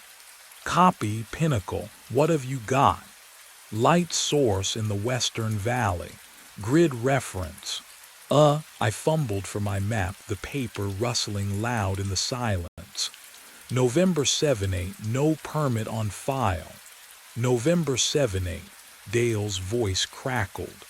We'll hike down at first light, probably kids. You know how it is. I did know. And yet, copy that, I said. The line went dead. I set the radio down and returned to the window, pressing my palm against the glass. The cold bit through my skin, sharp and clarifying. The light still flickered below, steady as a heartbeat. Too steady. Campfires wavered, danced. This burned with mechanical precision. Dawn came slow. I watched the search party descend through my binoculars, Dale's orange pack, 2 younger rangers trailing behind. They moved through the old growth like ants swallowed by shadow and distance. 4 hours down, 4 hours searching, 4 hours of nothing. No trace, Dale radioed up at noon. No ash, no tracks. You sure about the coordinates? I was sure. That night I didn't sleep. I stood at the window, scanning the valley with eyes that burned from exhaustion. The darkness pressed close, thick and patient. And then, there it was again. Same location. Same impossible light, burning where nothing should burn. What would you do if the world insisted you were wrong? But your eyes kept showing you the truth. The second night, the light appeared at exactly 9:47. I logged it, kept my eyes locked on that steady glow in the Western Valley while the radio hissed beside me. White noise, static washing through the cabin like tide. Then the light flickered, and the static spiked, a sharp burst of interference that made me wince. The light steadied. The static dropped back to baseline. Coincidence. Had to be. But the third night, 9:47 again, the pattern repeated. Flicker, static surge. My pulse kicked up. I adjusted the squelch dial, trying to filter the interference, but the correlation held. Every time that light pulsed in the valley below, my radio choked on noise. Something down there was bleeding into my frequency. I needed to think about something else. Anything else. My wallet sat on the desk, worn leather creased from years in my back pocket. I flipped it open to the photograph tucked behind the clear plastic sleeve. Elena, taken 2 summers ago at Rattlesnake Ledge before the divorce papers, before the silence that replaced our conversations. She was smiling in the photo. I remembered that smile, but now, her head was angled wrong, tilted slightly left when it should have been straight. Her eyes looked past the camera instead of into it. I blinked hard, rubbed my face with both hands. The photo hadn't changed. Photos don't change. I was seeing things that weren't there because I'd slept maybe 11 hours across the last 4 days. What would you do? Stare at a picture until your memory warps it into something unfamiliar. That's what isolation does. It rots your certainty from the inside. The fourth night came, 9:47. The light appeared on schedule, mechanical and patient. The static crackled in harmony. I didn't touch the radio this time, just watched. My coffee had gone cold hours ago, a thin skin forming on the surface. The cabin smelled like stale grounds and the metallic bite of oncoming weather. By the 5th night, I'd stopped questioning whether the light was real. I started questioning whether I was.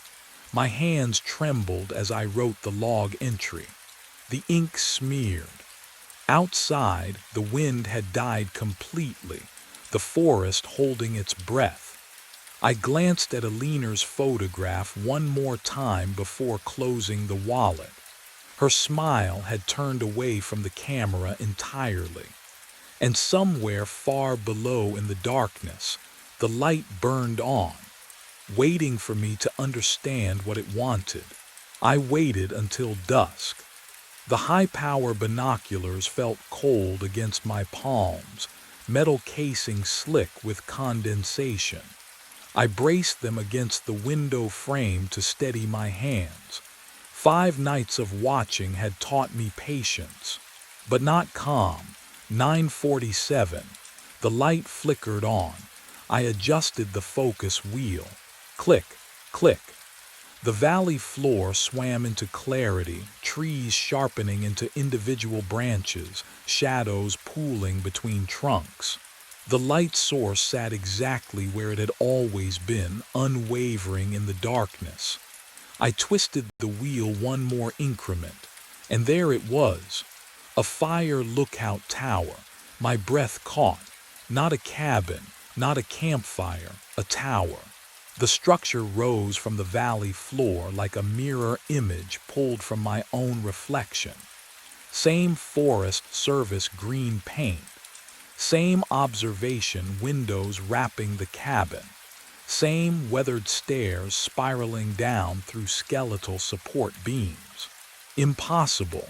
I lowered the binoculars, blinked hard, looked again, still there. My hands shook as I pulled the topographical maps from the filing cabinet.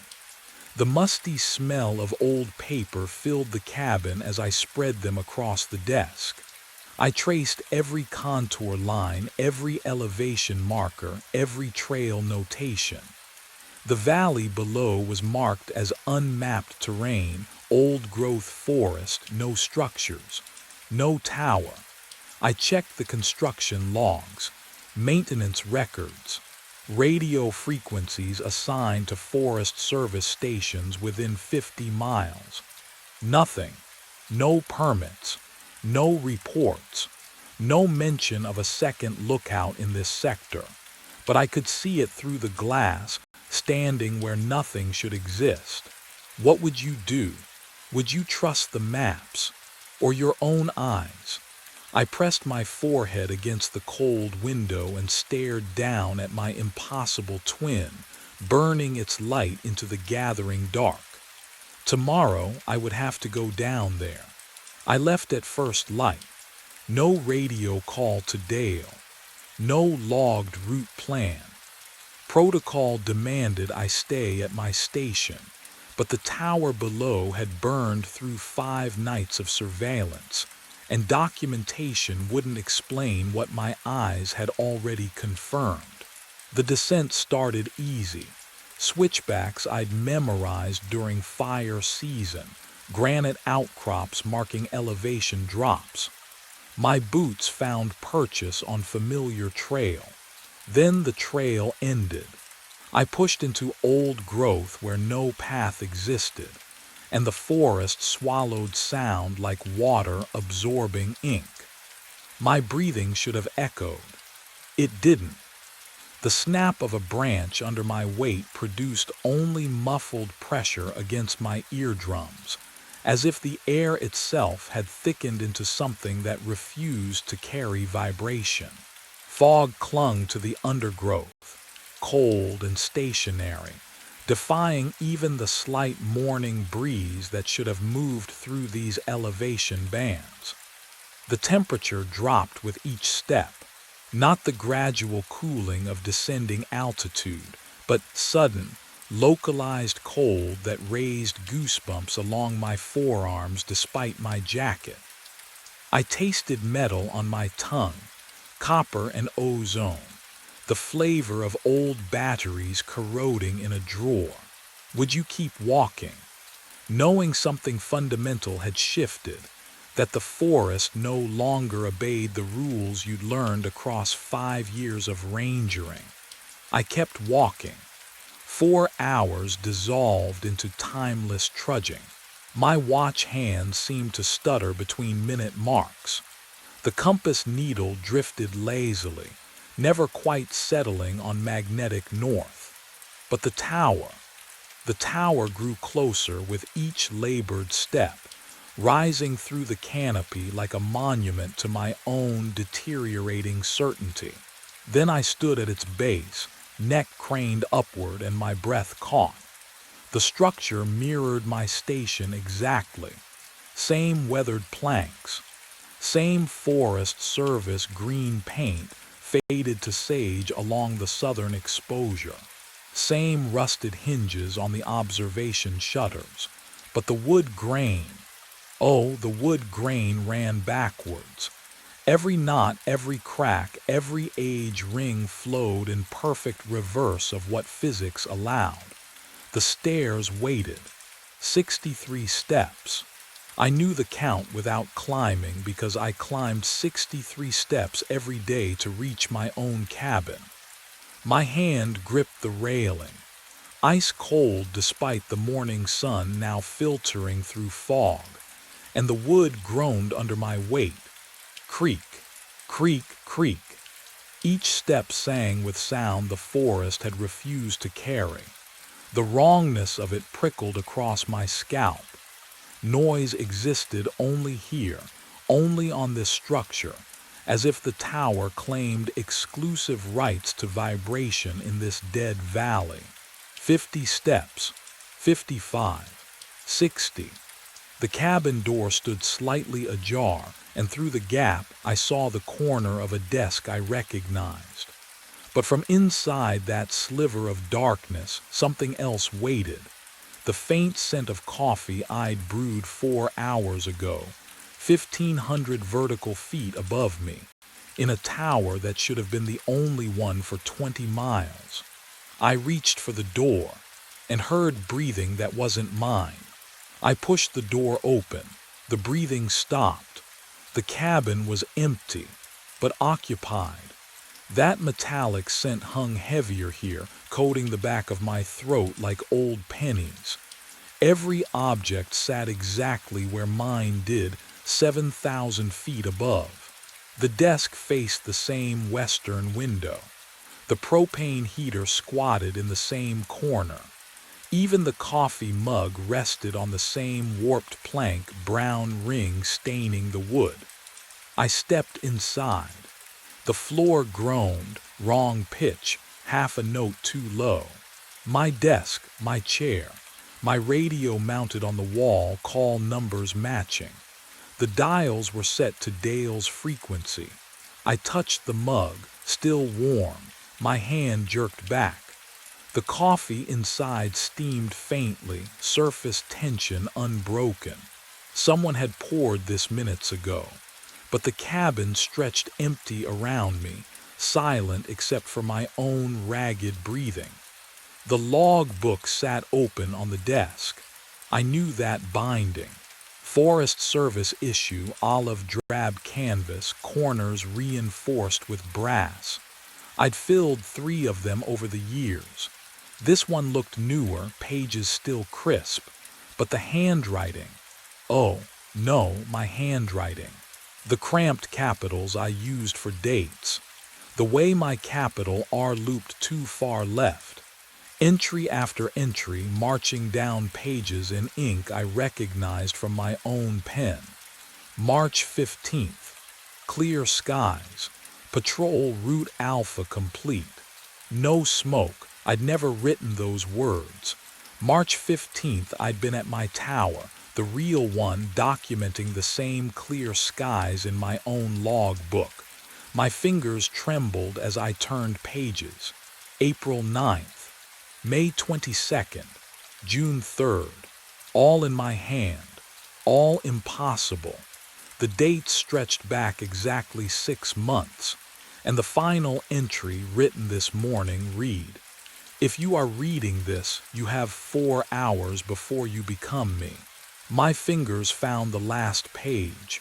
The paper felt colder than the rest. Wrong somehow, like it had been touched by frozen hands. Day 180, the entry began.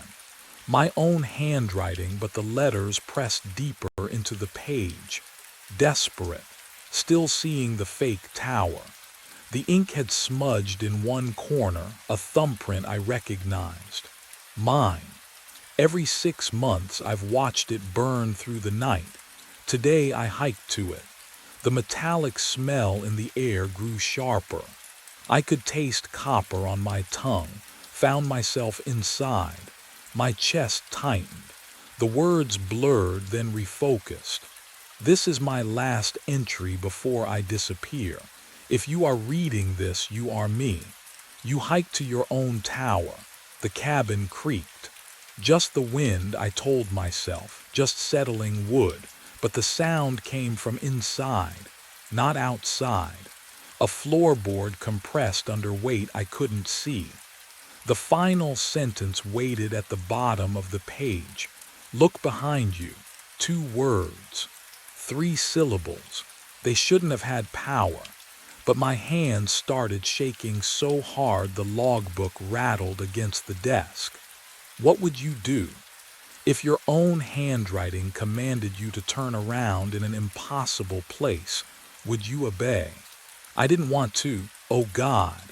I didn't want to, but my body moved anyway. Muscles overriding terror. My neck rotated, slow, mechanical, like something else controlled the motion. My shoulders followed. The room spun into view degree by degree. The doorway came into focus.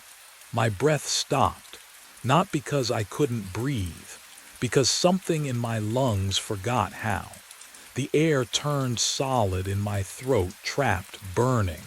My heart hammered once, twice, then nothing. Just silence and the shape standing in the frame, watching me with eyes I knew better than my own. I was staring at myself. The man in the doorway had my jaw, my cheekbones, my build beneath the weathered Park Service jacket. But his face, oh God, his face. Deep lines carved through skin turned leathery by sun and isolation. Gray threaded through hair I still kept dark. His hands, scarred, liver-spotted, trembling, clutched the same log book I just read. Those hands told me everything. He stepped inside.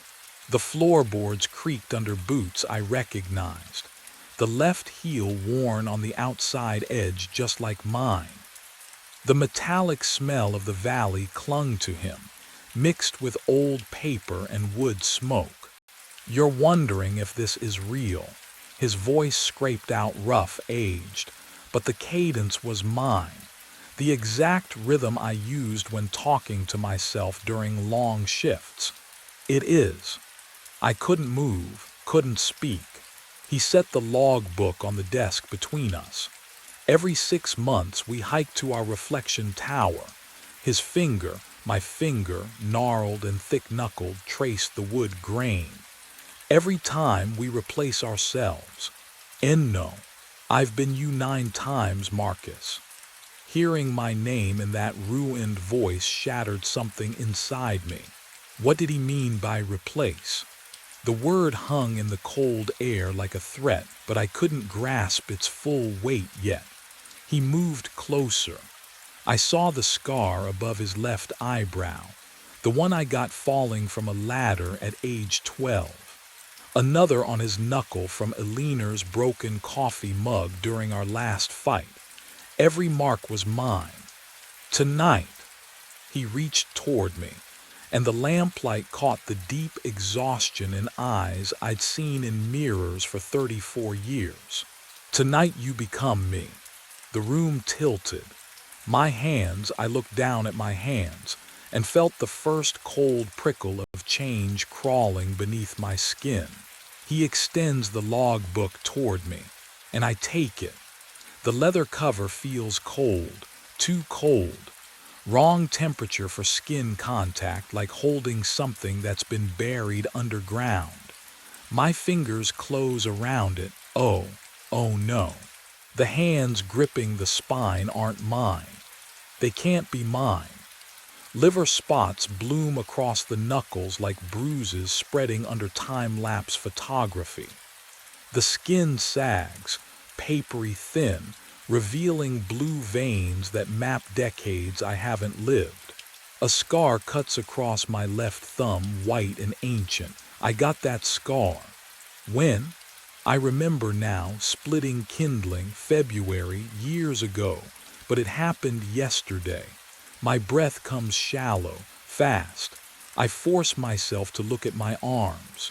The flannel sleeves pull back, revealing forearms corded with muscle gone stringy, spotted with age, marked with scars I recognize. The burn from the propane stove. The gash from barbed wire on the trail to Cascade Pass. All mine. All impossible. What would you do? I whisper to the empty air. Would you scream? Would you check again, desperate, praying your eyes lied? I look up, searching for his face, for my face, for answers. The doorway is empty. Just the dark rectangle of the frame. The threshold worn smooth.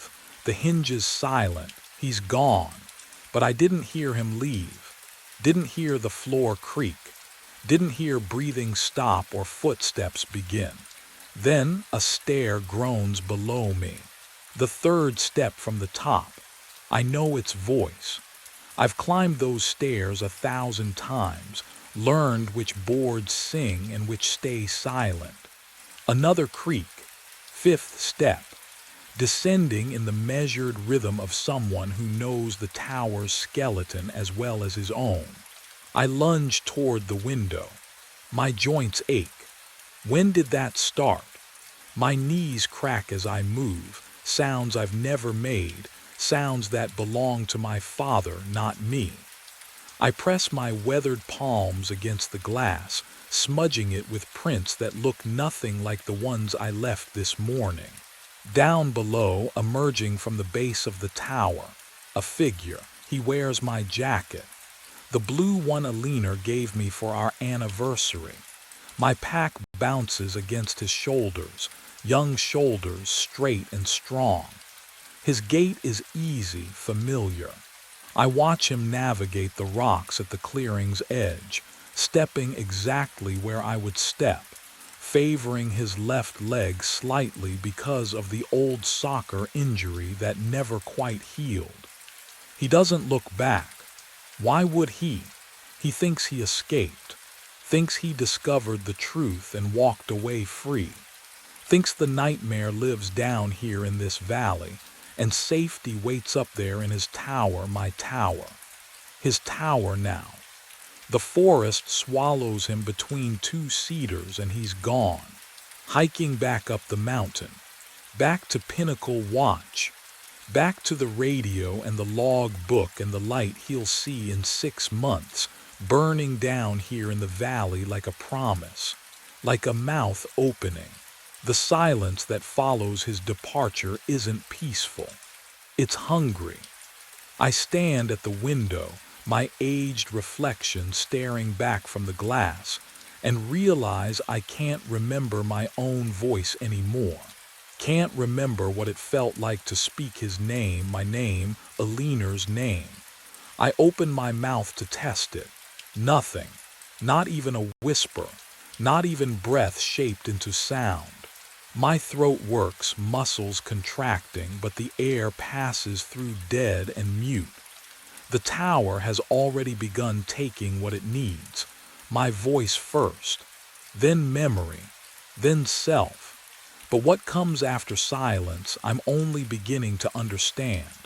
I lunged toward the window. My mouth opened wide, throat muscles contracted. Nothing, not a whisper, not a rasp. The silence inside me was absolute, a vacuum where sound should exist. I pressed my scarred fingers against my throat, felt the cartilage shift under papery skin, but the vocal cords refused. They simply refused to vibrate. Have you ever tried to scream and produce nothing? I stumbled to the radio. The same battered CB unit that connected me to Dale, to Jenna, to the world 15 miles below. My aged hands fumbled with the dial, twisting through frequencies. Static would be enough. Static meant connection.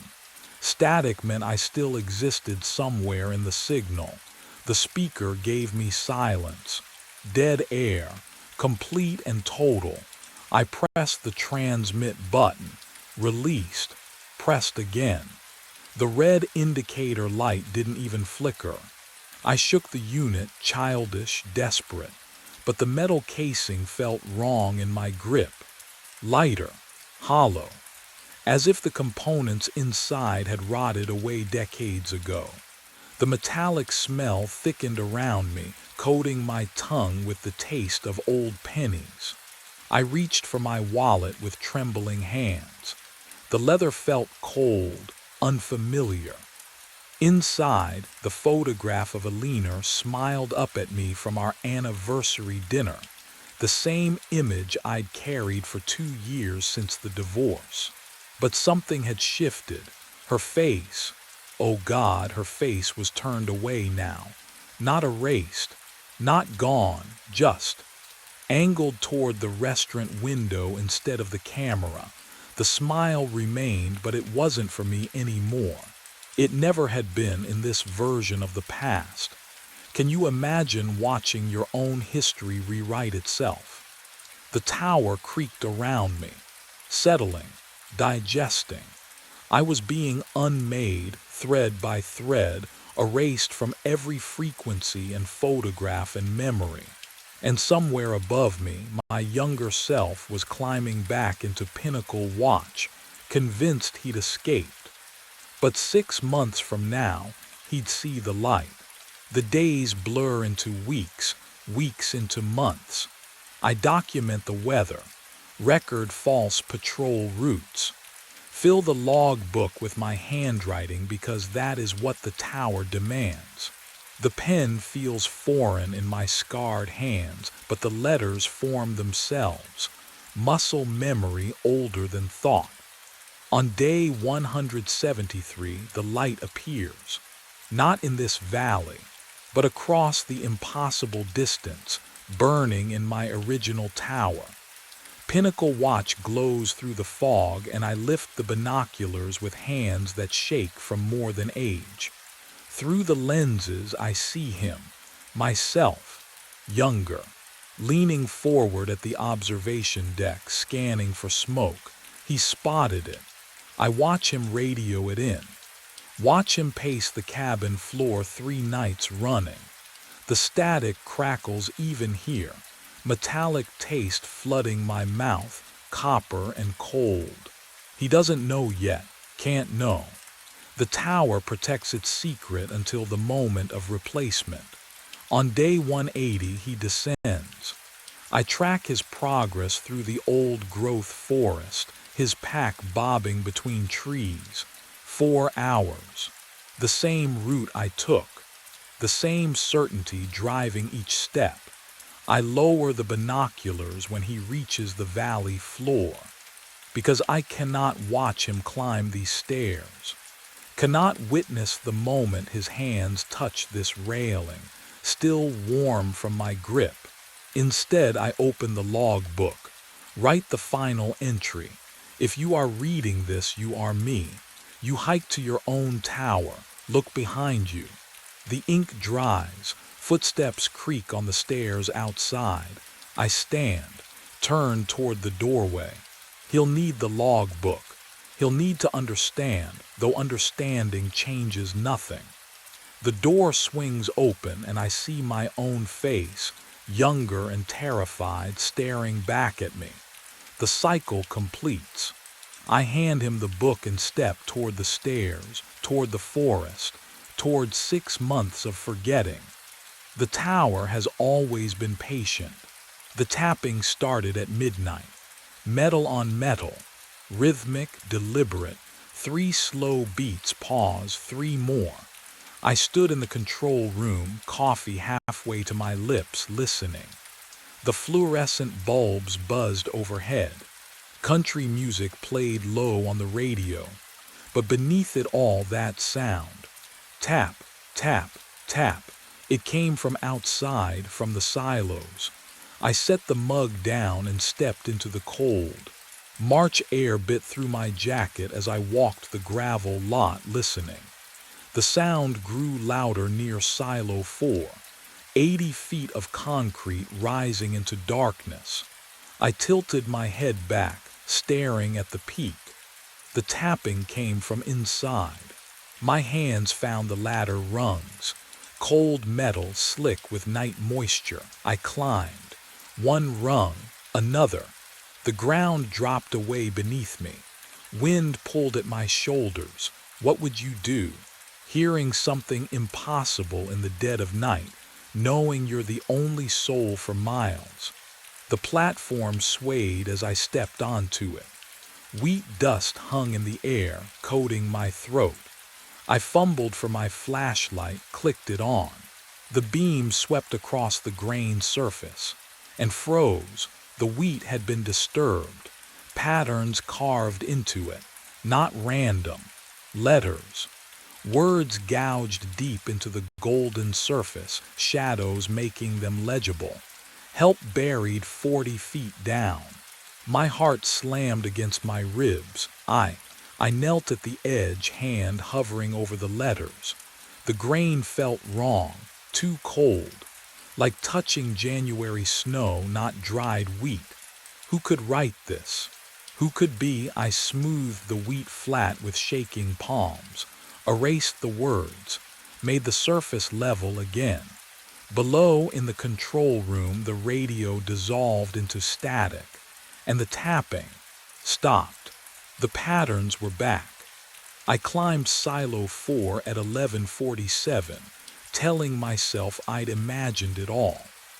The cold wind bit through my jacket as I gripped each metal rung, the ladder groaning under my weight. At the top, I swung my flashlight across the wheat surface. Fresh grooves cut through the grain, deeper this time. More letters. Help me. My throat tightened. I had smoothed this flat last night. I had erased it. Roy Hutchins leaned against the control room doorframe the next morning, coffee steaming in his fist. I told him everything. The tapping, the message, how it returned. He barely looked up from his clipboard. Settling grain, he said. His voice was flat, practiced. Happens all the time in 4. Air pockets collapse, surface shifts. You'll get used to it. But the letters, Earl. He finally met my eyes, and something in his expression warned me to stop. You're new. Night shifts play tricks. Don't go looking for problems. The fluorescent lights buzzed overhead as he walked away, boots echoing down the hallway. I waited until his truck left the gravel lot. Then I opened the filing cabinet in the corner of the control room, fingers trembling as I flipped through employee records. The paper felt strangely rough, almost damp. Clayton Wade. Previous overnight operator. Start date, November 2018. End date, March 18, 2023. No resignation letter, no forwarding address. Just a red stamp across the folder, left without notice. 2 years ago, almost to the day. I pulled up the security footage archives on the computer, scrolling back to March 2023. The screen flickered. Static consumed every recording from that month. Corrupted files, all of them. Hours and hours of white noise. My wedding ring dug into my finger. When had it gotten so tight? I twisted it, feeling the metal bite into swollen skin, but it wouldn't budge. And somewhere above me, faint through the ceiling, the tapping began again. I pulled my employment file at dawn. The folder smelled like old coffee and cigarette smoke. I flipped past the tax forms, the safety acknowledgments. There, My start date, typed in faded ink, March 18th, 2023. The same day Clayton Wade disappeared. I tried to remember the interview. Sitting across from Roy, shaking his hand, signing the offer letter. Nothing. Just a blank space where the memory should be. My first night here felt like waking up mid-shift, already knowing where the light switches were. Have you ever forgotten something important? Not misplaced it, but had it erased? Roy was in his truck when I found him, engine running, heater on. When did you hire me? He didn't look up from his thermos. 2 years back, you know that. Same day Clayton left. Coincidence? His jaw tightened. Drop it, Earl. Did you even interview me? He drove away. Gravel crunched under his tires then. Silence. The kind that presses against your eardrums. I worked alone that night. Radio played classic country, but the songs felt wrong, released after I'd started here somehow. At 2 a.m., the tapping began again. Faster this time. Urgent. Tap, tap, tap, tap, tap, tap. I climbed the ladder. Each rung bit cold through my gloves. The wind had died completely. No sound except that relentless rhythm and my own breathing. At the top, I knelt on the platform. The grain stretched before me, pale under the floodlights. I reached down, plunged my hand into the wheat. Cold, not the dry chill of winter grain. This was wrong, damp, clinging. The texture felt almost organic, like touching skin left too long in bath water. I jerked my hand back. The tapping stopped, and in the sudden silence I heard something else, a wet, sliding sound, as if the grain itself was breathing. I blinked. The clock read 3:15. My coffee was cold, stone cold. I'd poured it fresh at midnight, hadn't I? I stared at the mug, ceramic smooth under my fingertips. The surface had a film, hours old. My shift log sat open, last entry timestamped 11:42. 3 hours. Gone. The fluorescent lights buzzed their familiar drone, but my skin prickled with the certainty that I'd been somewhere else. Somewhere dark. I stood. Too fast. The room tilted. Cold air hit my face. The door to the lot stood open. Had I gone outside? I looked down at my hands, dirt, packed deep under every fingernail. Black soil, damp and gritty, the kind that clings when you've been digging. Or clawing, my throat closed. I scraped at it with trembling fingers, felt the grit roll away in tiny clumps. When had I touched dirt? The grain was wheat, clean winter wheat. The radio crackled behind me, not static this time, a song. Clear and bright, pop melody, auto-tuned vocals. I knew this one. Vera had played it last summer, 2024. But the station only played classics. 80s country, Hank Williams, Patsy Cline. I turned the dial. Every frequency bled the same modern track, overlapping, distorted. Have you ever heard a song that shouldn't exist yet? It makes your teeth ache. I snapped it off. The silence felt worse. I moved to the security monitors, needing to see something normal, something fixed. 6 screens glowed pale green. Silos 1 through 5 showed their usual still frames. Silo 4's feed was wrong, not broken, not blank. The static swirled, slowly at first, then faster, forming a spiral, tightening inward like water circling a drain. My pulse matched its rhythm, round and round and round. I caught my reflection in the metal cabinet beside the monitors. The man staring back wore a different shirt. Flannel, green and black checks. I looked down at my chest. Blue uniform, company logo. When I looked up again, the reflection hadn't changed. They drained Silo 4 on Thursday afternoon. I stood in the gravel lot, arms crossed, watching the crew connect hoses thick as my thigh to the bottom outlet. Roy Hutchins wouldn't look at me, just signed the work order and walked back to his office, shoulders tight. The machinery groaned to life. Wheat began cascading through the transparent discharge pipe, a golden river rushing toward the transport truck. The sound, oh, the sound was immense. A roar that filled my chest cavity vibrated through my boots into the ground. I watched that pipe, every kernel, every shadow.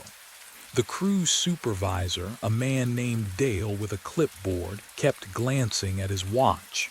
Roy had told him I was stressed, overworked, seeing things. I could read it in Dale's careful distance, the way he positioned himself between me and his workers. The wheat smelled wrong, not like grain, like turned earth, like something buried too long. 30 minutes in, I saw it, a shape, tumbling through the cascade, dark, human-sized, limbs twisted at angles that made my stomach lurch. I lunged forward. Stop but it was gone. Wheat poured smooth and unbroken. Dale stared at me, hand hovering near his radio. There was. Did you see? My voice cracked. He didn't answer. Just turned to the monitors mounted on the truck bed, played back the footage. Frame by frame, we watched golden wheat tumble through the pipe. Nothing else, just wheat. Mr. Briggs, Dale said carefully, when's the last time you slept? They found nothing at the bottom. Not a bone, not a scrap of fabric. Roy made me sit in the office while they inspected the empty silo. The psychologist on speakerphone suggesting rest, maybe medication, his voice smooth as oil. By midnight, the refill trucks arrived. I watched them pump grain back into Silo 4, alone in the control room, hands shaking around cold coffee. The fluorescent lights buzzed overhead. No, wait, that wasn't the lights. That was tapping, from somewhere beneath the floor. The tapping came back louder the next night. Not the hesitant rhythm I'd first heard. This was urgent, frantic. Metal on metal, echoing up through the concrete foundation like something trying to claw its way out. I sat frozen at my desk, coffee mug halfway to my lips, the bitter liquid gone cold hours ago. I stopped sleeping after that. What would you do? Close your eyes knowing something beneath 80 feet of grain was calling your name. The coffee maker became my closest companion. Third pot by midnight, fifth by 4 a.m. My hands shook, not from caffeine, from the certainty that if I blinked too long, I'd miss something. The phone rang at 2:15. Earl, Vera's voice, but wrong. The pitch was hers, the cadence familiar, yet something underneath sounded hollow, like speaking through a long tunnel. Hey, my throat was sandpaper. You okay? Just wanted to hear your voice. A pause too long. Can't believe our anniversary's next week. 10 years, honey. My chest tightened. We got married in June, not March. Yeah, I managed. 10 years. You sound tired. Just long shift. Come home soon. The line crackled, static blooming between her words. I miss. The call dropped. I stared at the phone, my wedding ring biting into swollen skin. June 14th. I'd written our vows on a humid afternoon, her father crying during the ceremony. June, not March. I was certain. Wasn't I? Movement caught my peripheral vision, the security monitor showing Silo 4's exterior. I turned my head fully to look. The camera angle was the same. The floodlights cast identical shadows. But when I glanced back at the grained surface visible through the high window, had the wheat level dropped? Just an inch, maybe two. I forced myself to look away. Count to 10. Breathe. When I turned back, the surface had risen 3 feet higher than before. I climbed at 3 in the morning. The metal ladder bit cold through my palms, each rung slick with condensation that smelled faintly of rust and wheat dust. My flashlight beam stuttered ahead, illuminating the curved concrete walls as I ascended toward the platform above Silo 4. The tapping had stopped an hour ago, but I had to see. My boots hit the narrow platform.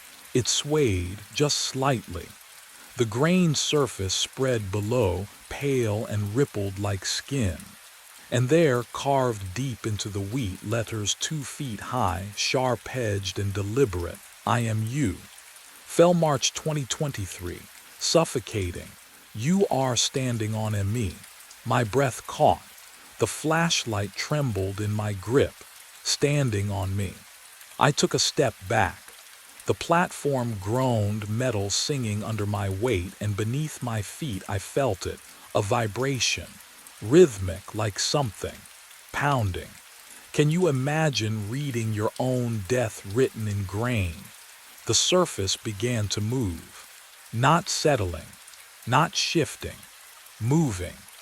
The wheat spiraled inward, grains tumbling over each other, forming a slow, rotating whirlpool directly beneath where I stood. The sound was wrong, too liquid, too hungry, a susurrus that climbed the walls and filled my ears. I grabbed the railing. Cold bit through my wedding ring, the metal band cutting into swollen flesh. The whirlpool widened. Faster now. Faster.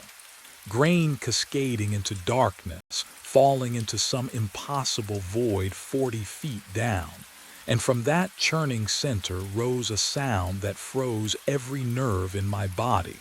Screaming, a voice I recognized, hoarse, desperate, clawing for air. My voice, screaming my name from below, and the platform beneath me began to crack. I ran, hands slapping cold metal rungs, boots scraping down the ladder so fast my palms burned. The voice below, my voice, kept screaming my name, but I didn't look back. Couldn't. My lungs pulled in air that tasted like rust and old wheat. Gravel crunched under my feet. The parking lot stretched empty under a sky with no stars. I fumbled for my phone. Dead, screen black, cold as stone. My truck sat alone near the gate. I yanked the door open and the interior reeked of grain dust, thick, choking even though I'd never hauled wheat. Keys in the ignition. I twisted them. Click, click, nothing. No, no, no, no, I abandoned it. Ran toward the access road, the one that led to the highway 3 miles out. Gravel turned to pavement under my boots. Streetlights flickered ahead. I ran until my chest burned, until the lights grew closer, until Silo 4 loomed in front of me. I spun around, the gravel lot, my dead truck, the same gate I just passed. Impossible. I tried again. Chose the eastern fence line this time, following the chain link toward the service road Roy used for deliveries. Ran past the equipment shed, past the maintenance bay, past the parking lot. Silo 4. Always Silo 4. The wedding ring bit into my finger, a band of fire-cutting circulation. I looked down and my breath caught. The skin beneath the gold had turned black. Not bruised black, necrotic. dead tissue wrapped around a living hand. Can you imagine that?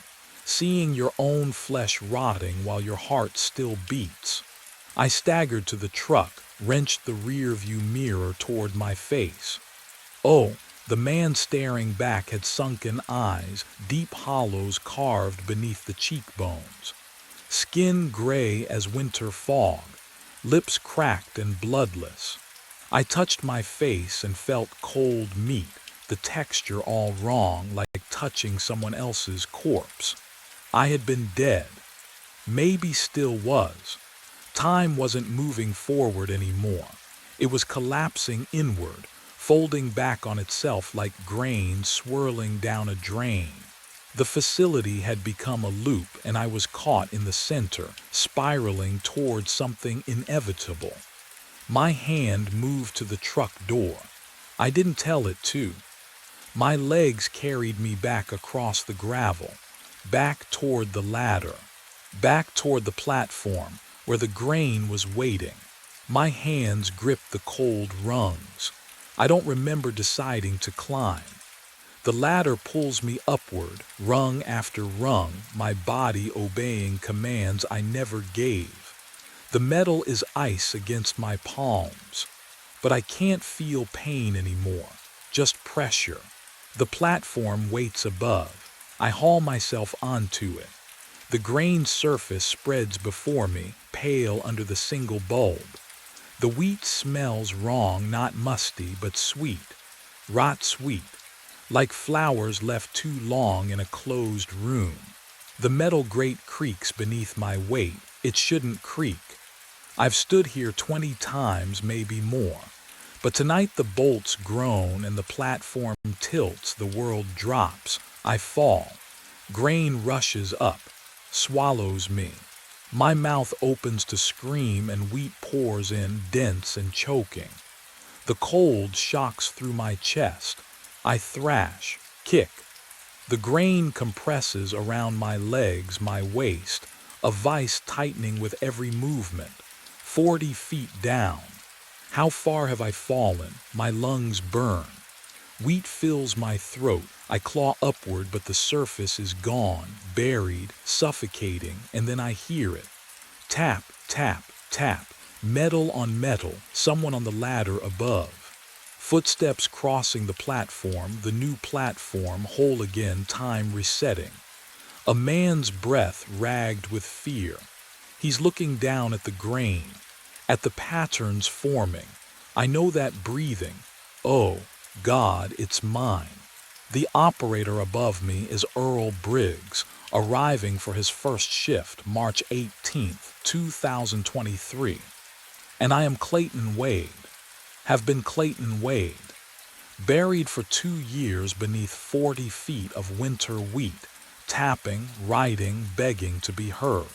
The loop closes. Time collapses inward. I open my mouth to scream his name, my name, but only grain pours in, and the suffocation that will never end begins again. Roy handed me the keys on March 18th, 2025. The metal was warm from his palm, or maybe from something else. I pocketed them without asking questions. First night shifts always felt strange, he said. His eyes looked tired, ancient, like he'd seen this conversation 1,000 times before. The gravel crunched under my boots as I walked the perimeter. 6 silos, all identical, but silo 4. Something about the way it stood made my skin prickle. Cold air rolled off the concrete like breath from an open mouth. Midnight came with the smell of dust and old machinery. Then the tapping started. Tap, tap, tap, rhythmic, deliberate. Metal on metal, echoing down from somewhere high above. I stood beneath silo 4, listening. The sound vibrated through my chest, matching my heartbeat until I couldn't tell them apart. I should have radioed Roy. Instead, I climbed. The ladder was ice cold even through my work gloves. 80 feet up, The platform swayed slightly in wind that shouldn't exist inside a silo. The hatch groaned open. Wheat stretched before me, an ocean of grain under a single utility light. The surface was disturbed. Patterns. Deliberate furrows forming letters, words. Could you ignore something like that? Would you? My wedding ring suddenly felt wrong, too tight, cutting circulation. I twisted it absently, staring at the message carved in 10,000 kernels of winter wheat. Help buried 40 feet down. My breath fogged in air that had gone freezing. The grain smelled sweet, rot sweet, like something left too long in warm earth. I knelt, smoothed the wheat with both hands. The patterns disappeared beneath my palms, erased as though they'd never existed. Descended the ladder, returned to the control room, told no one. The coffee tasted like metal, and my ring wouldn't come off anymore. But those were small things. Explainable. The kind of details you convince yourself don't matter until they're the only things that do. Above me in Silo 4, the tapping continued. It always does.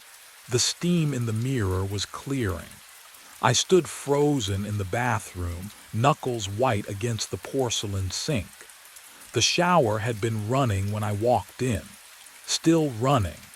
That hissing, endless sound filling the small space with wet heat that clung to my skin like a second layer. My reflection stared back at me through the fog, and behind it something moved, a figure in the shower, standing motionless behind the curtain of my own reflection. No, not behind the glass, inside it. I watched my mirror self just stand there, mouth slightly open, as the figure raised one dripping hand. Water streamed down its arm. Its finger touched the glass from the other side. It began to write, S-T-O-P. The letters appeared backward from my perspective, carved through condensation by something that shouldn't exist. Stop delivering here. My breath caught. I spun around so fast my hip cracked against the counter. The shower was empty. Curtain pulled back. Tiles bone dry. Not a single drop of water anywhere except, the mirror. I turned back slowly. The message was still there, still wet, still dripping down the glass in cold rivulets that caught the flickering bathroom light. What would you do? Would you touch it? I did. My fingertip met the letters. Ice shot through my hand. Not cold like winter, cold like nothing, like the temperature where things stop existing. The water on the mirror shouldn't have felt like that. Water doesn't, it can't. Downstairs, the front door slammed. The sound cracked through the house like a gunshot. My whole body jerked. The bathroom light flickered once, twice. Then I heard them, footsteps, climbing the stairs toward me. Slow, deliberate, each creak of wood perfectly spaced, and underneath those footsteps, a sound that turned my blood to slush. Whistling, that same tune, the one I whistle every night on my route, the melody I've hummed for 9 years without thinking. 3 notes up, 2 notes down, always the same pattern. But I wasn't whistling. The footsteps reached the top of the stairs and stopped just outside the bathroom door. 3 nights before the bathroom, I believed I knew my route. The truck engine hummed its familiar diesel lullaby at 3:45 a.m. Same sound for 9 years. Same vibration through the steering wheel. Same coffee-stained dashboard. Same stack of bundled newspapers smelling of ink and wood pulp behind my seat. The Belmont district slept under streetlights that flickered in perfect rhythm. I'd memorized which ones buzzed, which stayed silent. House 82, sprinkler timer broken, always leaves puddles on the driveway. House 109, porch step creaks on the left side, never the right. House 214, Rottweiler named Bruno starts barking exactly 4 seconds after my door slams. I wasn't just familiar with the route, I was woven into it. Can you understand that kind of knowing? When your body moves through space without thought, when every turn is muscle memory, when you could drive it blind. I should have been able to. At 4:06 a.m., I rolled past House 345, the Kowalski place with the crooked mailbox and garden gnomes. Then came the empty lots, 2 of them side by side, nothing but dirt and scattered gravel under the streetlight's orange glow. I'd driven past that gap 5,000 times, give or take. Same empty stretch. Same darkness between 3:45 and 3:49. I glanced at my dashboard clock. 4:07 when I looked back at the road. The house was there, not half built, not under construction, there, fully formed as if it had always existed and I'd simply failed to notice for 9 years. 2 stories, pale gray siding, windows blazing with warm light despite the hour.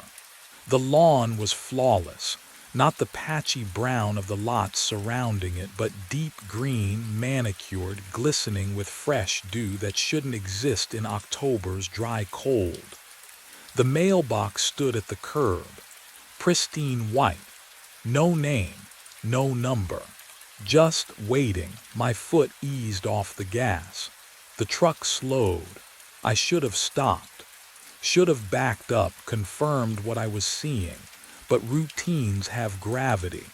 9 years of muscle memory don't break for one strange house. I grabbed a newspaper from the stack. The bundle's rubber band snapped against my palm, sharp, real, grounding. I rolled down the window. Cold air poured in, carrying no scent at all. Not grass, not exhaust, not the usual pre-dawn smell of sprinklers and asphalt. Just absence. I threw the paper. It landed on the porch with a soft thump. The sound felt wrong, too muffled, like the house swallowed it. Every light inside remained on. No movement behind the windows. No shadows, no flicker of a television, no sign anyone lived there. But the lights blazed as if the house was awake, waiting for me to acknowledge it. I drove on. 3 houses later, my hands were shaking. Not from fear, not yet. From wrongness. From the certainty that something had been added to my route without permission, without warning, without any logical explanation. The Belmont district didn't just sprout houses overnight. There were permits, constructions, crews, months of noise and dust. This house had appeared silently, perfectly, between one heartbeat and the next. I finished the route on autopilot. 73 houses, same porches, same dogs. When I circled back past the lots on my way to the depot, I slowed again. 4:41 a.m., still dark. The streetlight still flickered orange. The house was gone, just dirt, just gravel, just the empty stretch I'd known for 9 years, as if nothing had ever interrupted the space between 3:45 and 3:49. I sat there, engine idling, staring at the vacant lot. My mouth tasted like copper. My newspaper, the one I'd thrown, was nowhere. No paper on a porch that didn't exist. No evidence I'd delivered to a house that hadn't been there. I checked my watch. 4:07 was 17 minutes behind me, but the memory was fresh. The lights, The lawn, the mailbox with no name, the sound of the paper landing, and disappearing into something that pretended to be a home. What I didn't know yet, what I couldn't know, sitting in that truck with my heart knocking against my ribs, was that tomorrow night I'd drive past those lots again at 4:07, and the house would be waiting, not gone, not a hallucination, waiting for me to come inside. 24 hours later, I told myself I'd imagined it. But at 4:07 in the morning, my headlights swept across the same stretch of road. And there it stood. House 347. Same perfect lawn glistening with dew that shouldn't exist in October's brittle cold. Same yellow glow spilling from every window like something alive and waiting. My hands tightened on the steering wheel. The vinyl creaked under my palms. I pulled over, killed the engine. The silence pressed against my eardrums. No distant traffic, no wind, just my own breathing fogging the windshield. I grabbed my phone and opened the GPS history, fingers trembling slightly as I scrolled back through yesterday's route. The timestamp showed 4:07.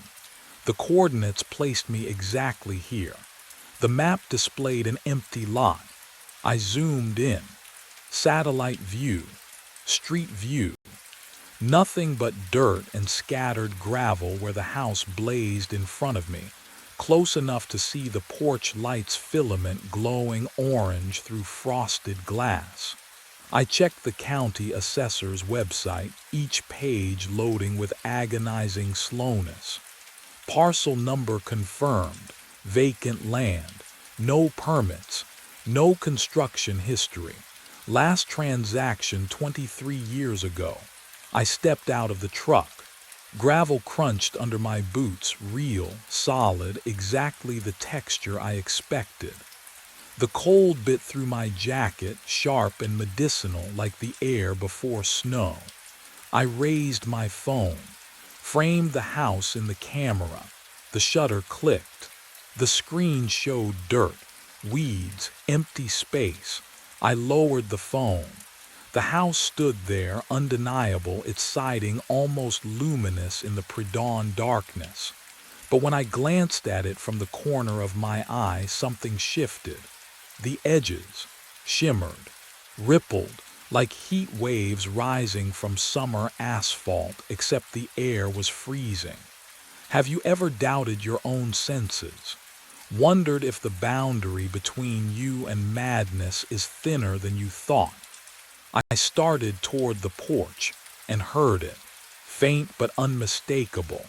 Someone inside was whistling my tune. The porch light flickers on before I reach the steps. My breath catches, I didn't move, didn't trigger a sensor. The light just knew. The whistling stops. I freeze halfway up the driveway, gravel crunching under my boots. The house waits. Every window glows warm yellow against the pre-dawn darkness, impossibly inviting. My hand trembles as I grip the newspaper still clutched in my fist, proof I'm here for a reason, that this is just part of the route. It's not. You know it's not. I climb the 3 porch steps. The wood doesn't creak. Brand new. Everything here is brand new, impossibly maintained, as if it materialized whole and perfect between the empty lots. I reach for the doorknob. Click. The lock disengages before my fingers touch the brass. The door drifts inward half an inch, releasing a breath of warm air that smells like coffee, fresh brewed. The brand I buy every Sunday at the depot store. Hello, my voice cracks. No answer. I push the door wider. The hinges are silent. The living room stops my heart. That's my couch. The sagging brown sectional I bought at a yard sale 4 years ago, the cushion on the left worn thin where I sit every night. My television mounted on the wall, same crooked angle because I never leveled it properly. My bookshelf crammed with delivery route logs and true crime paperbacks, spines creased exactly how I left them. This isn't similar. This is exact. I step inside. The door clicks shut behind me and I don't turn around. Can't. My legs carry me forward on autopilot, past the coffee table with its water ring stain from the mug I dropped last winter, past the lamp with the finicky switch that requires 2 clicks. Then I see the mantel, a wedding photo in a silver frame. Me in a black tuxedo, smiling wider than I've smiled in years. My arm wrapped around a woman in white, blonde, radiant, laughing at something I've just said. I've never seen her before in my life. My wallet feels heavy in my pocket, and suddenly I know. I know if I check my driver's license right now, something will be different. That's when I heard the water running upstairs. My hand froze on the wallet. The sound was steady, rhythmic. A shower at full pressure. I hadn't touched anything. Hadn't been up there yet. The leather felt slick with sweat as I dropped it back into my pocket. The sound pulled at me, a hook behind my sternum. What would you do? Stand there in that stranger's living room wearing your face, or climb those stairs? I climbed. Each step creaked under my weight, the same protest as the stairs in my real apartment. The sound grew louder. Steam billowed from the open bathroom door at the top, thick and warm against my skin. It smelled wrong, though. Not soap or shampoo, just heat, wet air. The bathroom was mine. Same chipped tile, same rust stain curling from the faucet. But the mirror, through the fog on the glass I saw my reflection. And behind it, standing motionless in the shower, eyes closed. Me, another me. Water cascading over his shoulders, steam rising from his skin. I spun around. The shower was empty. My heart slammed against my ribs. I turned back to the mirror. The figure was still there, but now he stood directly behind my reflection. Dripping, eyes open, staring. I stumbled backward. My spine hit the door frame. The figure raised one hand, pressed it against the glass from the inside. The surface fogged around his fingers, and he began to write. Stop. The glass under his touch was ice cold. I could feel it radiating outward, freezing the steam into rivulets. Delivering. I couldn't breathe, couldn't move. Here, my hands shook as I fumbled for my wallet, flipped it open.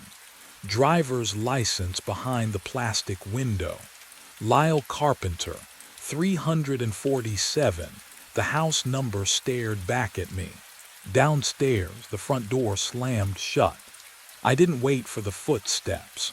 I bolted down the stairs and out into the pre-dawn cold, my truck still idling at the curb. My hands shook on the wheel as I peeled away from house 347, watching it shrink in the rearview mirror. The lights still blazing, waiting, 15 minutes across town. My apartment building looked the same, brick facade, familiar parking lot. I took the stairs 2 at a time to the second floor. The key scraped in the lock.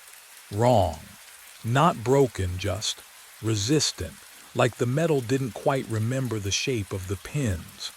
Inside, I flipped the light switch and froze. My couch, my coffee table, my life, but the coffee table sat an inch to the left of the carpet indentation.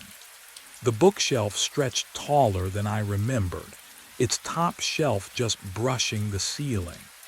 On the wall, my framed photos had faded to ghosts, colors washed out, faces barely visible. The air smelled wrong, not bad, just not mine. What would you do? Stand there and measure furniture or run? I stepped into the hallway, gulping air. Wayne's door across the hall, I knocked hard. He opened it, cigarette dangling from his lips, construction dust still on his jeans. Wayne, hey, it's me, Lyle. He squinted, took a drag.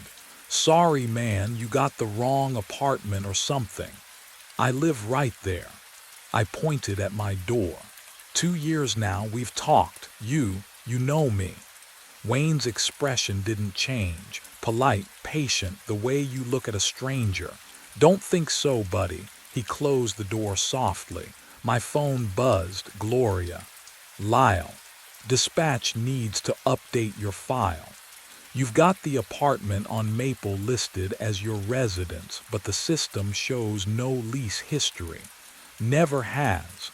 Only address we have is house 347. Her voice was so calm, so certain. And that's when I understood what was happening to me. I drove my route that night with white knuckles and a plan. Skip it. Just drive past. What would you do if your entire existence was being erased, rewritten around a house that shouldn't exist? I had 72 other addresses. House 347 didn't need to happen. At 4:03, I passed number 329. My chest tightened. At 4:05, I rolled through 341. The steering wheel vibrated under my palms. A low hum I'd never felt before, traveling up through my wrists into my bones. 4:07 arrived. My foot pressed the brake without permission. The truck slowed, turned, the engine growling a pitch lower than physics allowed. I yanked the wheel left. It moved right. My hands were just passengers now, and that's when I saw it. Both of them occupying the same space. The empty lot shimmered beneath the house like a photograph dissolving in water. Dirt and weeds bleeding through the foundation. The porch flickering between solid and transparent. The lawn pristine and overgrown simultaneously. My vision doubled, tripled reality folding over itself until nausea crawled up my throat. I blinked. The newspaper was in my hand, cold, heavy. The porch board solid beneath my boots. How did I? The air smelled wrong. Not unpleasant, just backwards, like coffee brewed with yesterday's grounds. I hadn't walked here, I hadn't left the truck, but here I was, the door drifted open. No creak, no resistance, just opening. And from inside, oh God, from somewhere deep in that warm-lit hallway, I heard it, my voice, not shouting, not angry, gentle, tired, familiar as my own heartbeat. Come home. The newspaper slipped from my fingers, hit the porch with a wet slap. I didn't hear myself drop it. What was waiting for me inside? I ran, my own voice still calling behind me. I stumbled off that porch and into my truck. Engine screaming, tires shrieking. I didn't stop until dawn broke gray and cold over the depot parking lot. Gloria found me there, slumped against the steering wheel. She asked if I was sick. I told her I needed the day off. First time in 9 years. The public library opened at 10. I was waiting at the doors. Inside, the smell hit me first. Old paper and dust and someone's forgotten coffee going cold at a reading desk. My hands shook as I approached the reference librarian. I asked for newspaper archives. Belmont District, missing persons. 9 years back. She led me to a humming microfiche machine in the basement. The fluorescent tube overhead flickered with a rhythm that matched my pulse. I scrolled through months of local headlines, bake sales, school board meetings, noise complaints. Then, there, October 9th, 9 years ago, delivery driver vanishes mid-route. The photograph showed a man about my age, thin face, tired eyes, Marvin Schaefer. My chest tightened. Can you imagine finding your own ghost in the archives? The article stated he'd worked the graveyard shift for the same newspaper depot. Same route I drove now. Disappeared at 4 in the morning. Truck found idling on an empty street, driver's door open, papers scattered across the pavement. No signs of struggle. No body ever recovered. But here's what made my blood go cold. The follow-up article 3 weeks later had a photo of a house being demolished. The address printed beneath, 347 Rosewood Lane. The machine whirred as I zoomed closer. The house in the grainy image looked identical to the one I'd been delivering to. Same porch, same perfect lawn, same lights blazing in every window despite the demolition crew standing in the yard. How could they tear down something that hadn't existed yet? I printed the article. The paper came out warm, but when I touched the image of that house, the ink felt ice cold under my fingertips. The final piece was buried in the police report summary. An interview with Marvin's wife, dated 2 days before he vanished. He kept saying the route was wrong, she told investigators. That it was building something, taking pieces of him every night. He couldn't sleep, couldn't eat, he said. He said it was building something with his memories. Then he never came home. I sat there in the basement, fluorescent light buzzing, that cold printout trembling in my hands. Marvin had driven my route, seen what I was seeing, and whatever lived at house 347 had finished with him, which meant tonight when I went back, they both exist at the same time now. I stand in the middle of the street at 4:07 in the morning, and reality has split down the center. To my left, house 347 glows like a beacon, every window blazing, porch light warm and inviting, the lawn impossibly green even in darkness. To my right, 3 miles across town, but somehow right here, my apartment building sags against the pre-dawn sky. Windows dark, bricks crumbling. The stairwell railing I've gripped for 9 years now rusted through. The air between them smells wrong. Copper and static. I can't move, can't choose. My lungs pull in breath, and I hear it echoed back to me. The front door of house 347 opens. He steps out onto the porch, me. But not me, soaking wet. Hair plastered to his skull. Water drips from his fingertips, pooling on the welcome mat. His chest rises and falls in perfect synchronization with mine. When I hold my breath, so does he. When I exhale, so does he. His mouth doesn't move, but I feel the words forming in my own throat. Come home. Behind me, impossibly behind me because I'm facing both directions at once. A door creaks open at the apartment. Warm light spills down the stairs. The scent of coffee drifts out. Rich, sweet, real. A woman's voice calls softly from inside. Honey, aren't you coming to bed? I have never been married. The duplicate takes 1 step forward, water streaming from his clothes. His eyes are the color of drowned things. What would you do if you knew one door led to forgetting and the other to becoming? something else. My hand reaches forward, and I still don't know which door I'm reaching for when everything goes white. Warmth surrounds me when I open my eyes. Sunlight filters through cream-colored curtains, the kind I've never owned. The sheets smell like lavender detergent. A woman leans over me, auburn hair, smile lines framing her mouth, and presses her lips to my forehead.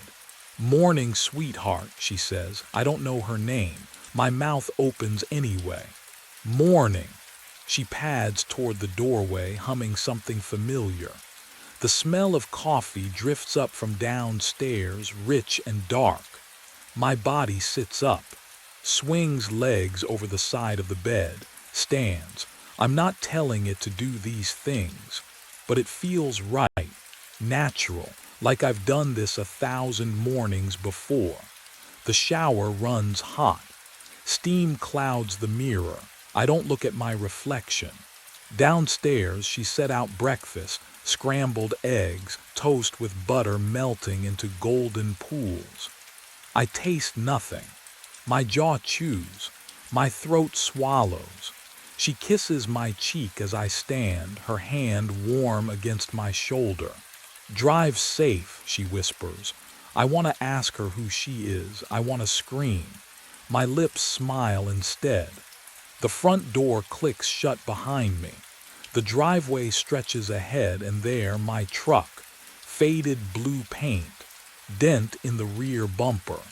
I've driven it for, how long now? 9 years. The thought arrives fully formed, certain as my own heartbeat. 9 years on the same route. 73 houses. Same dogs barking. Same porch lights. Same empty lot between 345 and 349. Except, it's not empty anymore, is it? My hand reaches for the door handle. The metal is cold beneath my palm, but my fingers don't flinch. I slide into the driver's seat. The newspaper route map is taped to the dashboard, addresses circled in red ink. My handwriting. The key turns in the ignition. I am so tired. Can you imagine? This exhaustion that lives in your bones, that makes every movement feel like wading through water. I've been driving this route since, I can't remember when I started. The engine hums. My foot presses the gas. The truck rolls forward, and I know exactly where it's taking me. 4:07 in the morning. House 347. The paper goes on the porch. The door unlocks. I walk inside. I have always been walking inside. The route continues.